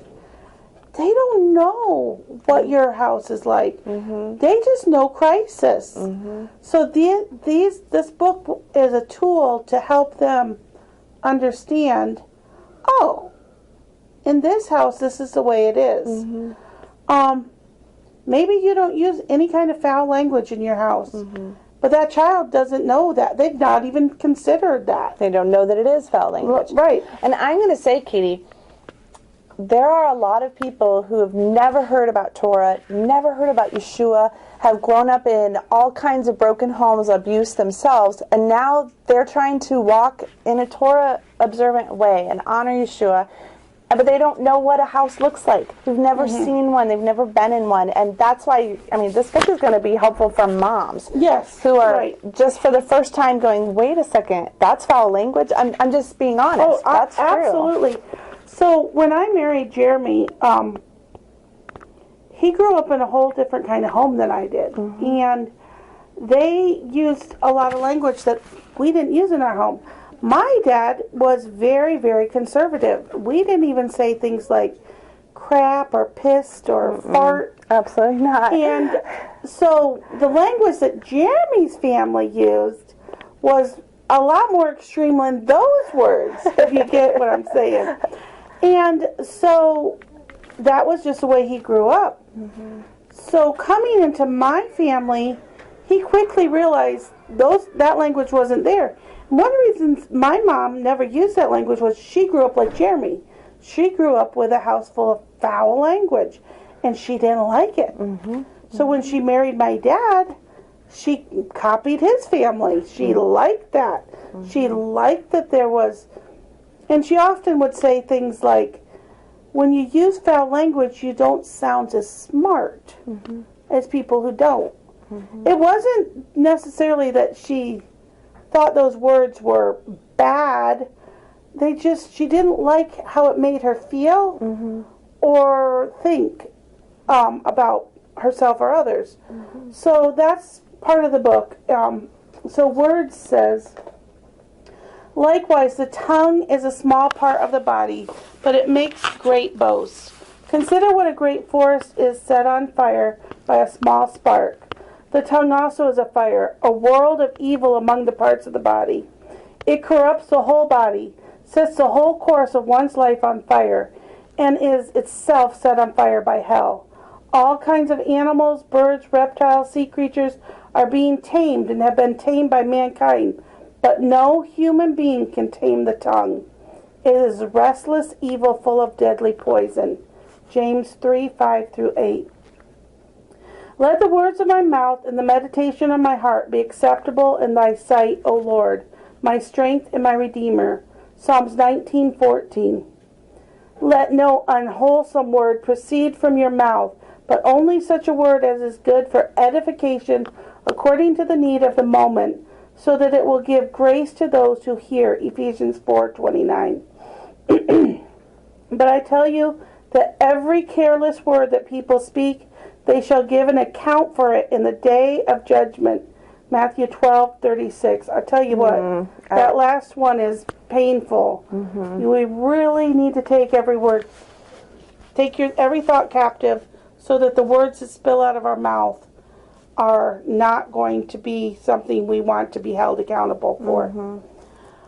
Please show respect to all people and don't use any language that you would not want God to hear you use. No foul language or slang language in our home or anywhere. So we don't want our kids just to obey this rule at home. We want them to obey it everywhere they go. Please be careful of how you use strong words such as can't, hate, stupid, love, no, never, always, and I promise. These are words you can use, but you really need to think about it before you use it. You never tell me you love me. Yes. That's not true. And I don't, my mom always said, I don't want to hear you say I can't. I must have heard that a million times as a child. Because if she's asked me to do it, then she knows I'm capable. And so, but many kids and many adults have had crisis. They often feel like they can't do anything. So this is a way to let them know that we're not going to accept that. We're not going to accept that I can't, or no, or never. Just try.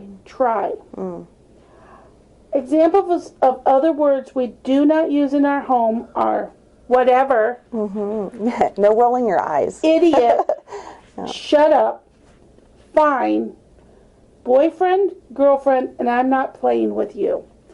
Now you might be like, boyfriend, girlfriend, why wouldn't you?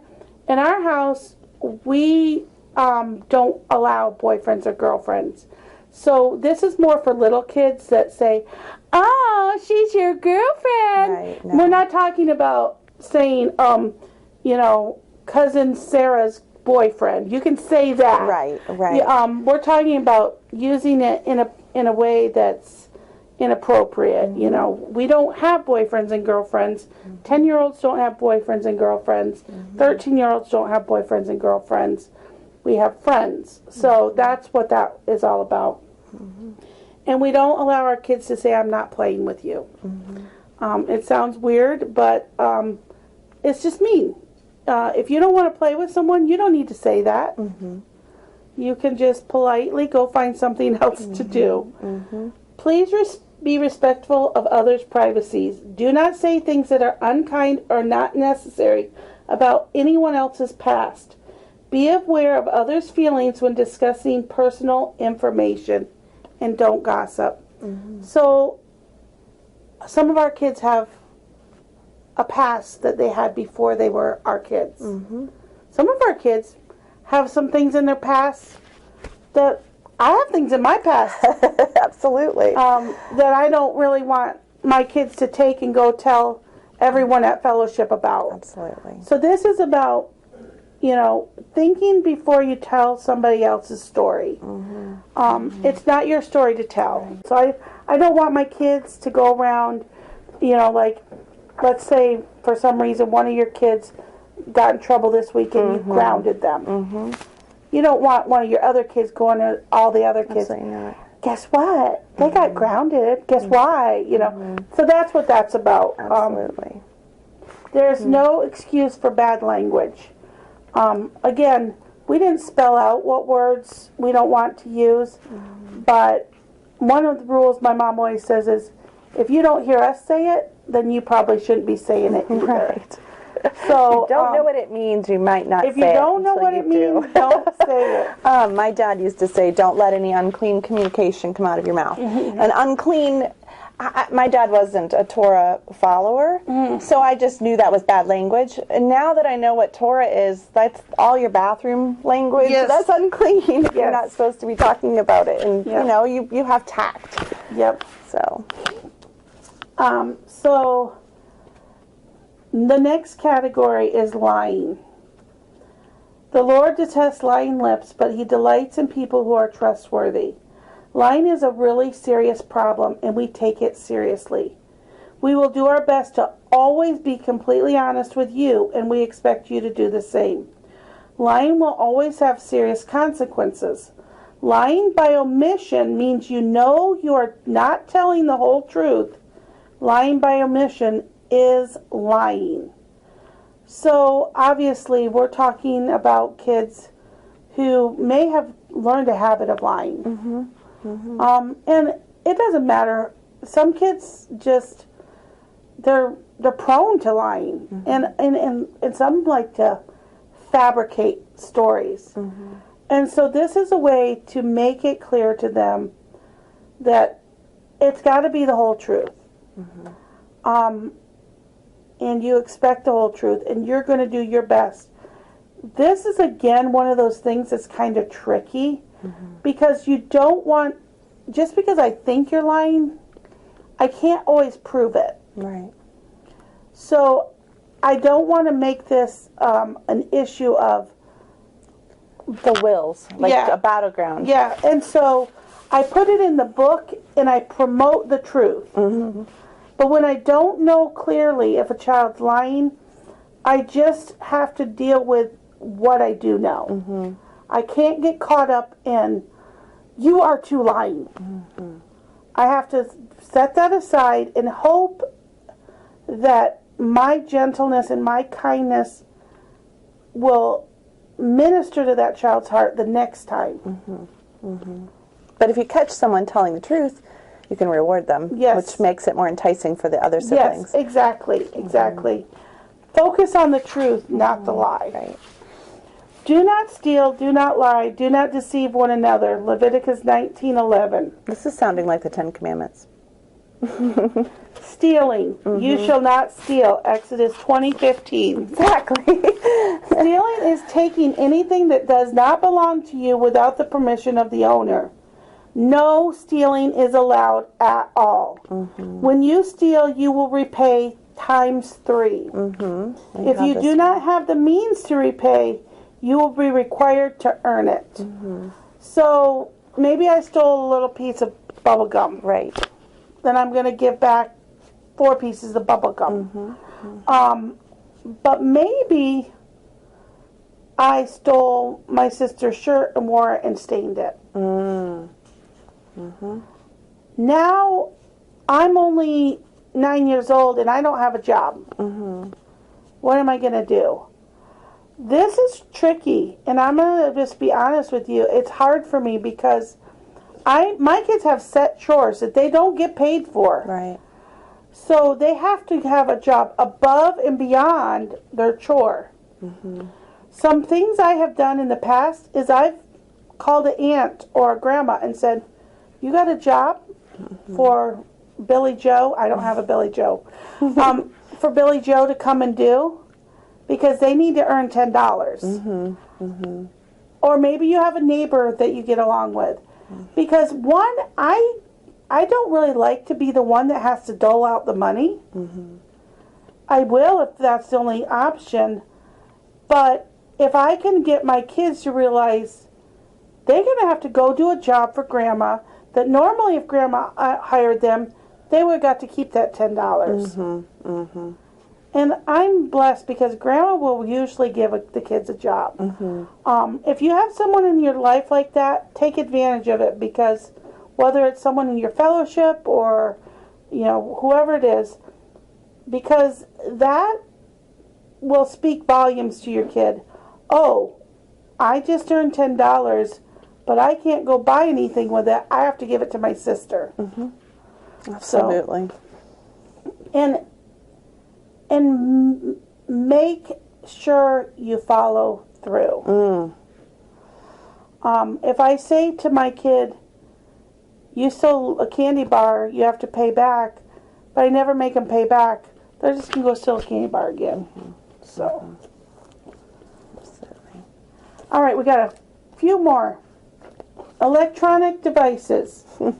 Finally, brothers and sisters, whatever is true, whatever is noble, whatever is right, whatever is pure, whatever is lovely, whatever is admirable, if anything is excellent or praiseworthy, think about such things. Philippians 4:8.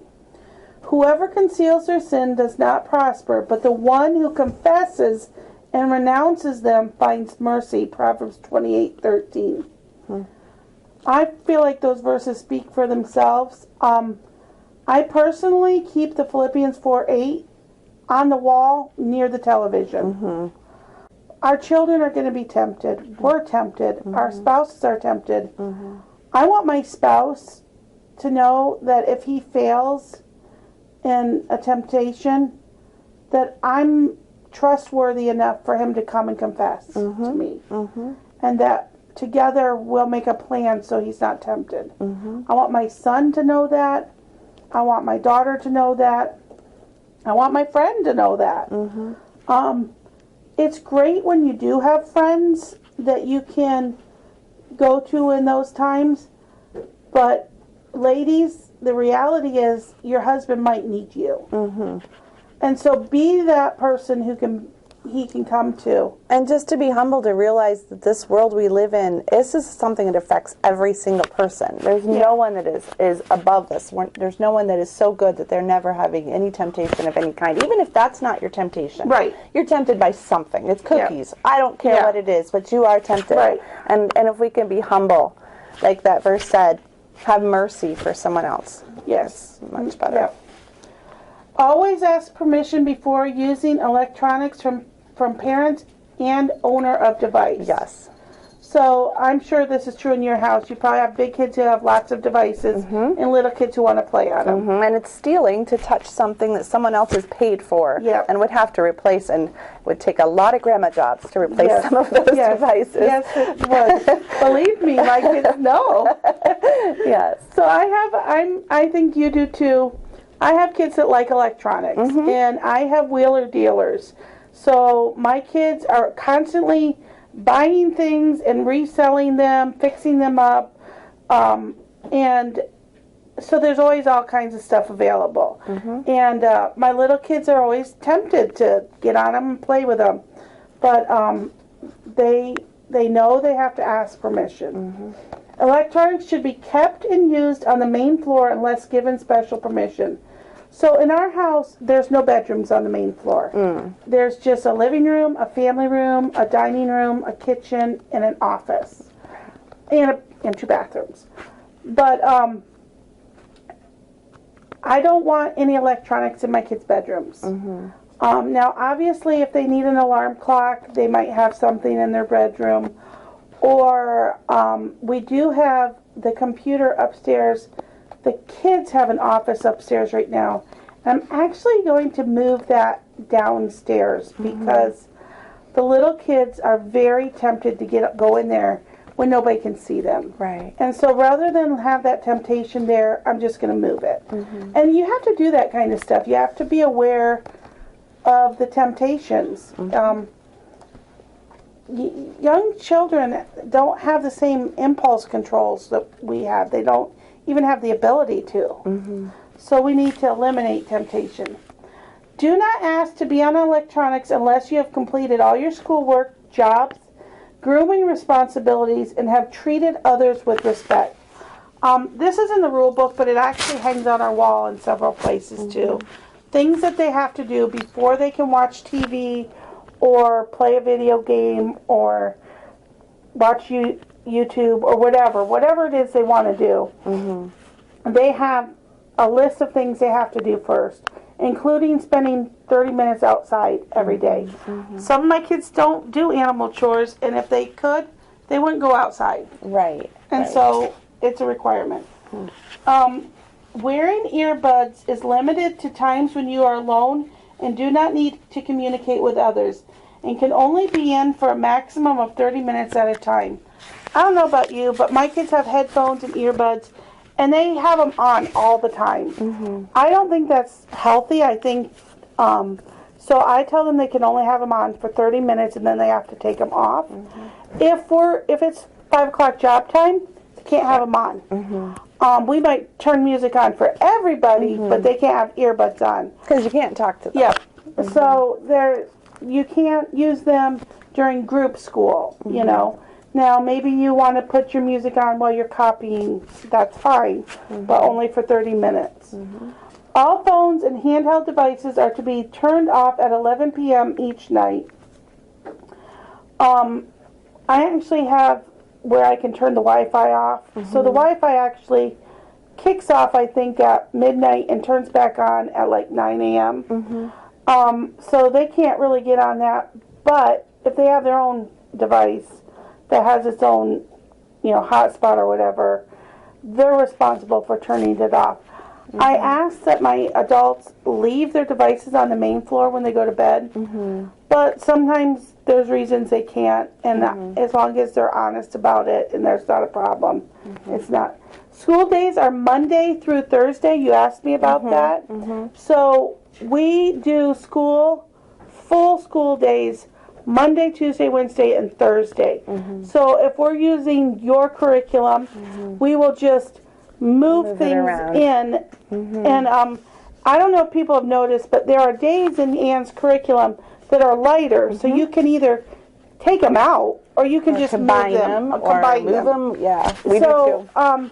So that's what we do. We use Homeschooling Torah for most of our schooling, and we just move it into a 4-day week. If you want to know more about days 4 and 5 of every week. And you can have to do day 4 on Thursday. You can do day 4 on Monday. That's how we do it. Actually, so day 5. I actually tend to do day 4 and 5 just as one day.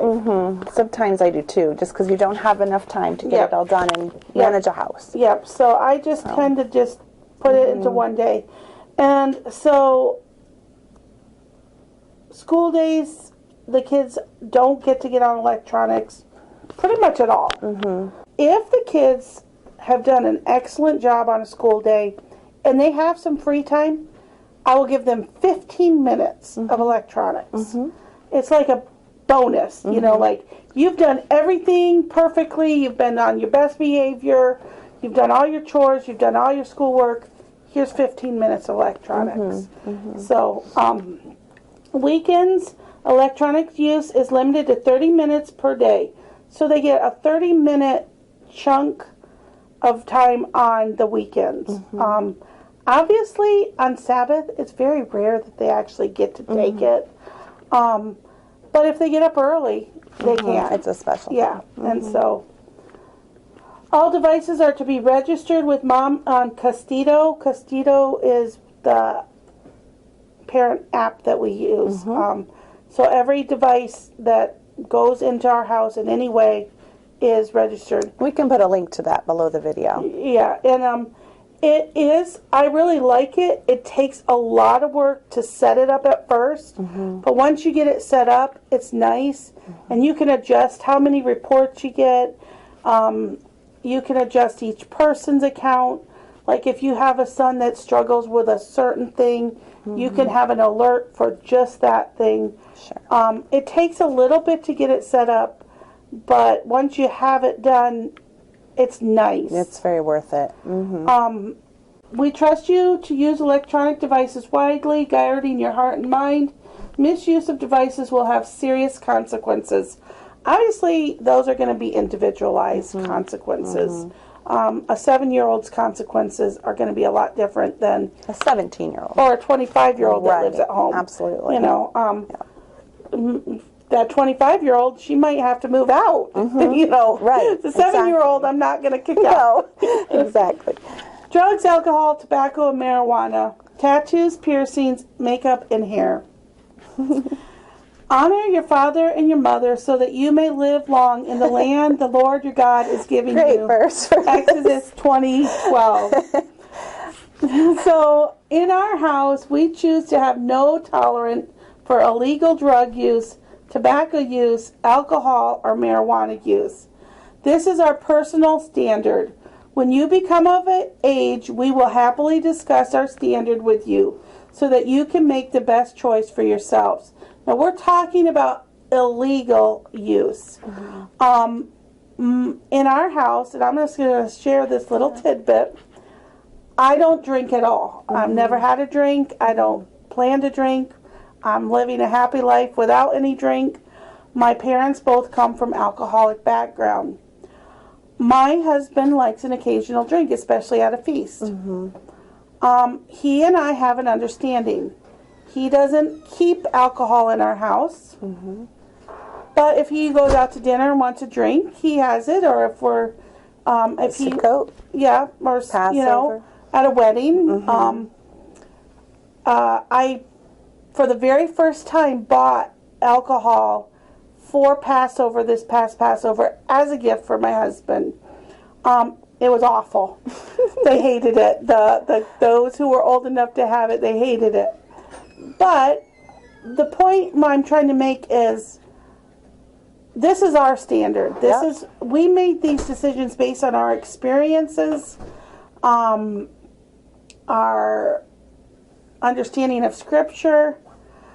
Jeremy's family also is alcoholics, and actually Jeremy struggled with alcohol as a teenager, so he is aware of that, but he has never had a problem since, you know, he decided a couple years ago that, you know, he'd like to have an occasional drink at a feast or wedding or whatever.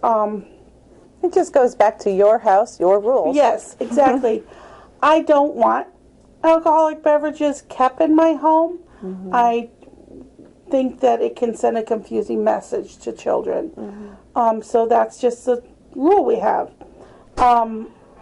We don't smoke. We don't smoke marijuana or tobacco. I don't see anywhere in Scripture that that's against Torah, but that's our personal choice. Health-wise, obviously. Obviously, illegal drug use is pretty clear, but that's our standard. You're going to have to create those standards for your family. And like I said, when our kids become of age, we actually, when they turn 18, we have a conversation about tobacco and now marijuana here in Michigan. When they turn 21, we have a conversation about alcohol. It's important to have the conversation. Don't just assume your kids are going to rebel, and don't just assume they're going to follow your footsteps. Have the conversation. Tattoos and piercings. Do not cut your bodies for dead or put tattoo marks on yourselves. I am the Lord. Leviticus 19:28. Do you not know that your bodies are temples of the Holy Spirit who is in you, whom you have received from God? You are not your own. You were bought as a price. Therefore, honor God with your bodies. 1 Corinthians 6:19-20. Although we respect a person's choice to get a tattoo or piercings that do not honor the dead, in our home we do not allow tattoos or body piercing, with the exception of a girl getting one set of ear piercings around the age of 10 or older. Again, this is our personal preference. Our oldest son has a tattoo. He got it after he moved out. It is not in honor of the dead. He completely agrees with that scripture, that means in honor of the dead. He didn't get the tattoo while he lived at home. He honored our rule, and he got it when he moved out. That's his choice. Our choice as a family is we would rather no one get any tattoos or piercings. One reason is when you're underage, that's a really permanent decision. It is. And we don't want you to make that permanent decision. Now, I said that we have the exception of one set of earring holes. We would probably let people have more than one set of earring holes if they came and talked to us. In fact, I actually have two myself. I never wear earrings. I got them when I was young. I just never wear jewelry. But I don't think we'd I think one of my daughters is thinking about getting a high-up earring for her headaches. Not a problem, as long as she discusses it. But I don't really want to see nose rings or lip rings or anything. But that's everybody's choice. That's our family choice. Makeup and hair. I also want the women to dress modestly with decency and propriety, adorning themselves not with elaborate hairstyles or gold or pearls or expensive clothes, but with good deeds appropriate for women who profess to worship God. 1 Timothy 2:9 through 10. Makeup can be worn by girls aged 13 and older. All makeup should be worn in a very natural way. Mom used to be a makeup consultant and would love to teach you about makeup. Haircuts and color are great ways to express yourself. We ask you to get permission before making any drastic changes. Anyone who knows me knows that I like purple and pink hair, and I do crazy stuff with my own hair all the time. I allow my kids to do crazy stuff with their hair.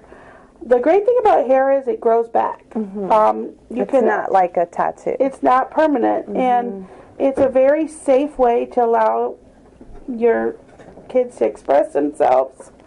You know, obviously you do want to teach them about jobs. Like some employers aren't going to want crazy hair and stuff like that. But it is a fun way to express yourself. And makeup, most of my girls don't wear makeup very often. I don't wear makeup very often. But usually around the time they're 13, they want to try it out. So I let them try it out. And we don't do anything too radical. But I'm okay with makeup. Friendships and courtship. So we have that page, and then we have the last page is about violence. So friendship. Do not be deceived. Bad company corrupts good morals. 1 Corinthians 15:33. He who walks with wise men will be wise, but the companion of fools will suffer harm. Proverbs 13:20. Family is the friends God chose for you. We want our kids to realize that family is your first friends. They're going to always be here. Family are our first friends and our forever friends. Family makes for the best of friendship. Friendship takes time and energy. Being a good friend is hard work. Choosing friends worthy of that time, energy, and hard work is an important job. Friends influence and impact our lives, and having too many meaningless friendships creates a meaningless life. Choosing a couple friends that bless and benefit our lives, and we do the same for them, makes life exciting and purposeful. We want you to have meaningful and beneficial friendships. If we see that you are developing friendships that are causing you distress or distracting you from being who God is calling you to be, we will step in and help you make better friend choices. Whether you're homeschooling or sending kids to public school or doing a little of both, it's really important that your kids know that you are not going to tolerate unhealthy friendships. It doesn't matter if it's a cousin or a step sibling. When you have kids going back and forth, you need to have those hard conversations when your kid comes back from being with their stepbrother or sister. You can tell. And you can say to them, you know what, I know you love them, and I know they're your brother or sister, but what they're doing is unacceptable, and I really want you to make a point to make friends and hang out with people that are going to encourage you to be the man or woman God created you to be.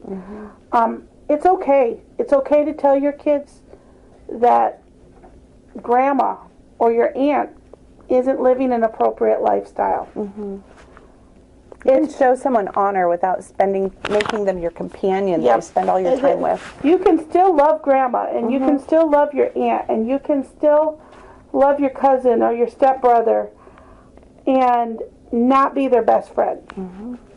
Companionship is different than relationship. I can be in a relationship with you as a sister by blood, and I can love you because we came from the same mom and dad, and I can respect you, but I don't have to live life on life with you. And that's what friendships are. Friendships are hard work.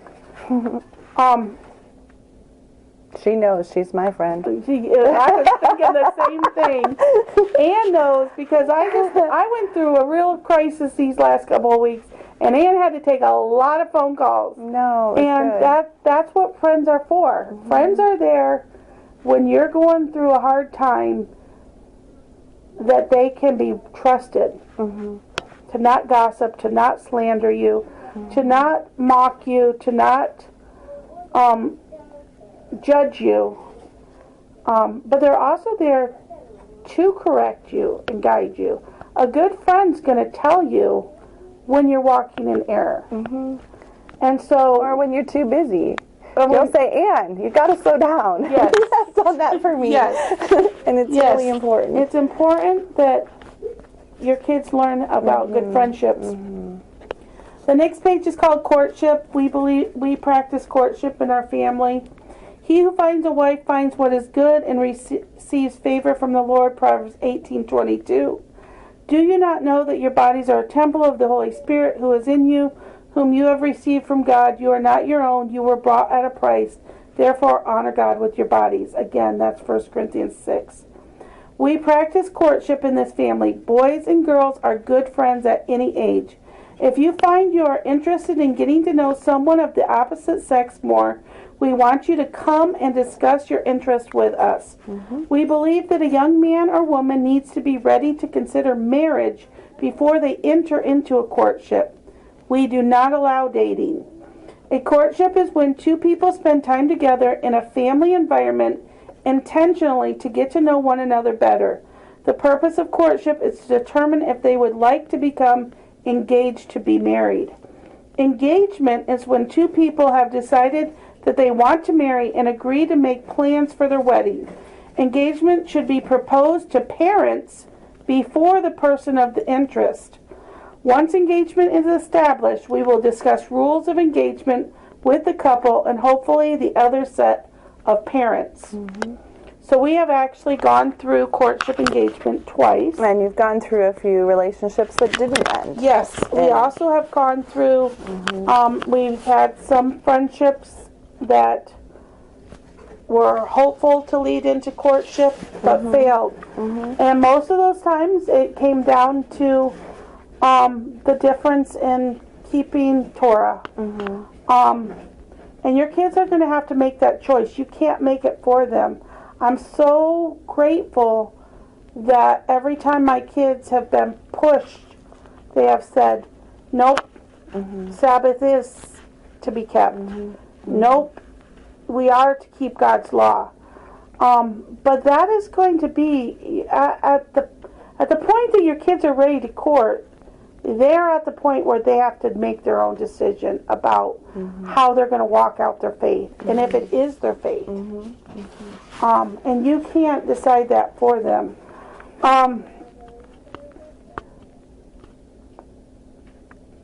We encourage our kids, no matter how little they are, if they are starting to feel a pull towards someone, to come and talk to us. Mm-hmm. We don't want them to keep it a secret just because we said no boyfriends or girlfriends. Mm-hmm. We don't want them to be harboring a desire to have a special relationship with someone, but keeping it a secret because they think they're going to get in trouble. No. The difference is, instead of dating that's casual and you can have a whole bunch of boyfriends, the difference is the value you're placing on marriage. Yes. And you convey that to your children. You know, come and talk to me, I'll help you, but marriage is really valuable. Yes. And so maybe we have an 11-year-old who has a crush on some boy in fellowship, and we want her to feel comfortable to come and say, hey, Mom, I really think so-and-so is cute. And mm-hmm. we want her to talk about that with us openly. Mm-hmm. And then we can talk with her about, well, what does that mean for you right now? Mm-hmm. You know, he sounds like a really nice boy, and I'm glad you're having a good time being friends with him. And, you know, but, you know, you're 11. Yeah. And you know, marriage is far off. So let's make sure that we're, you know, not having inappropriate thoughts. Mm-hmm. And if you are struggling with inappropriate thoughts, what can we do about that? And so you want your kids to know that they can come and talk to you if they are having inappropriate thoughts. Whether it's about a boy, a girl, whatever it is. So you open that door, and the rule book helps you open that door. Because every time you review the rules, you can talk about those things. The last page in our book is called Violence. And obviously, we all come from different backgrounds. And maybe violence looks different to different people. But violence should never be allowed. Whether it's violent speech, violent actions, violent intentions. It's murder. Yeshua said, if you think about killing your brother, you've killed him in your heart. So we want to work with our kids. If we have a kid that constantly is playing a board game and every time throws a fit and says, I'm going to kill you, that's violence. And we need to address that. I actually have a kid doing that right now, so we're working on that. So just because you have a rule book doesn't mean your kids are born having the rule book memorized. In other words, they are a work in progress. Yes. And you have to, all kids have to be taught. They don't know what right and wrong is. And so obviously with a child who's having a problem playing board games, you have to say to them, if you can't play board games without losing your temper, then you can't play board games.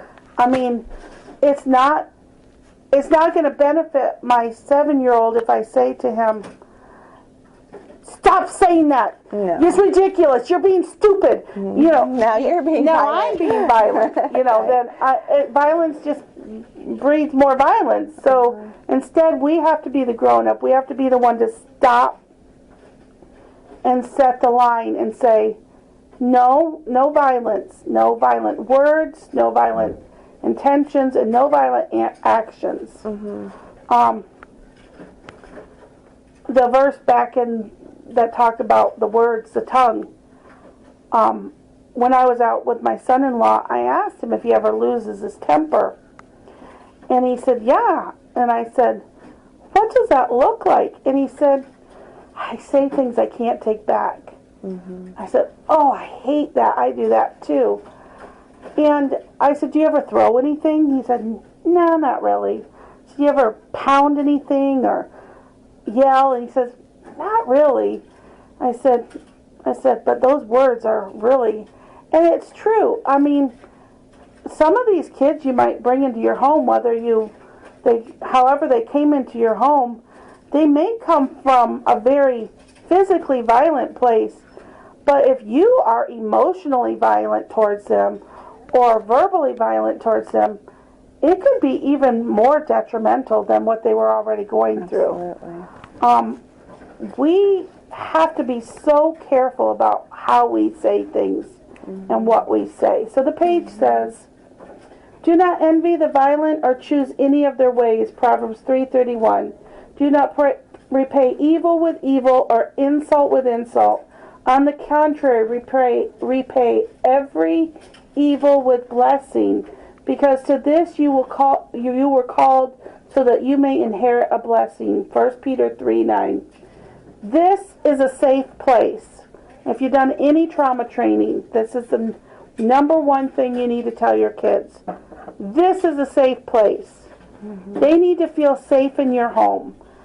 No violence of any kind will be tolerated in this home. Everyone deserves to feel safe in their own home. No hitting, no pushing, no kicking, no scratching, no biting. And like Ann said, that doesn't mean we're perfect. Oh, I got the rule book. Now everything's perfect. No, in fact, I think when you start a bunch of new rules, it just means you're going to get tested on every single one of them sometime. But it's better to do it now than have them have to learn these lessons when they're much older or adults and have to go through consequences because they never learned them. Yes, and I am so excited to watch. I have two daughters that are married and starting their own families. And they are so much more patient than I was at their age. And maybe even that I am now. And they are so wise. And their husbands are wise. And I am just so grateful that even though there were days when they were little that I thought I was failing them as a mom. I'm like, I am failing these kids. I go to bed at night crying. They're so naughty. My one daughter, she used to say, "I hate you" to me all the time. This isn't an adopted daughter. Right. She had a lot of anxiety and stress and emotional things that she didn't know how to deal with, and I didn't know how to deal with them either. Exactly. And so you didn't come with a rule book when you I had children. didn't either. None of us did. You know, and so, but now she and I both have grown in that relationship. We learned one, that you should never tell someone you hate them. I mean, that's just such strong language. And I also learned that my reaction to a child saying that needs to be loving, patient, and consider, why is my child saying this? One of the things that helps me, go back to math again. I keep having math examples today. If my child keeps saying 3 + 4 is 9, and that's not right, I'm not going to pitch a fit and say I'm a failure as a mother. I have to teach them. I have to retrain them. I have to get them out of that habit. And that's really all parenting is. If I'm objective about it and go, she doesn't really hate me. She's saying something. She has no idea what she's really saying.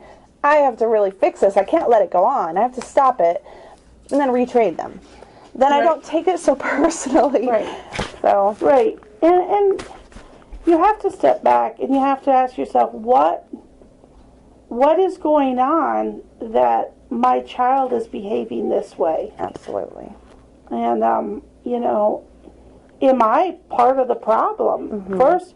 First, we must look at ourselves.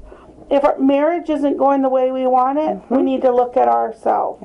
If our parenting isn't going the way we want it, we need to look at ourselves. If our home is chaotic, that often brings those things out. And so we have to be humble enough to realize our failure and then ask God to show us how to go about the right way. Awesome. Okay, Katie, I'm going to propose, since this was really a lot of information, I think a lot of people are going to want to digest it, try to make their own rule books, and I'm guessing, what do you think, October, November, maybe we can get you to come back and do a webinar and answer all their questions, because they're going to have a million, and they're going to say, we tried this and we didn't know how to make it work. Would you be okay with that? Yeah, that sounds great. Later and that schedule sounds it, great. but I know, it was a lot. And your rule book doesn't have to have as many pages as ours. We looked at other people's, and we didn't take some of their pages, and we created some of our own. So you want to really customize it for your family. I would recommend, though, even if you don't make a rule book at all, or even if you don't have the pages that she has, you need to have those discussions with your spouse. Yes. Because that you two are united and on the same page is really what makes a difference. Right. You want to make sure you're parenting together. And I'm not saying that parenting together means that you and your husband do things exactly the same. I think for most part, children respond differently to mom than dad, and vice. Dad can say, sit down and be quiet, and kids can sit down and be quiet. But a lot of times they might test mom a little bit more. And that's frustrating because mom tends to be the primary caregiver, and dad comes home and says, what's the problem? But the truth is, as long as you and dad are on the same page about what matters, The same standards, and agree that these things are what are allowed, and these things are what are tolerated, and these things are not allowed, then that's what we mean by consistency. Absolutely. We don't mean that mom has to spank every time and dad has to spank every time, or you got to put them in the corner every time. Those can change between children and between parent, but the standard needs to be the same. Absolutely. So. Thank you. I appreciate it. All right, you guys. I put a lot of resources under the video. A lot. There are going to be links to her website, links to more blog posts that you've already written about a lot of this. Anyway, please be sure to check that out. All right. Shalom. Shalom.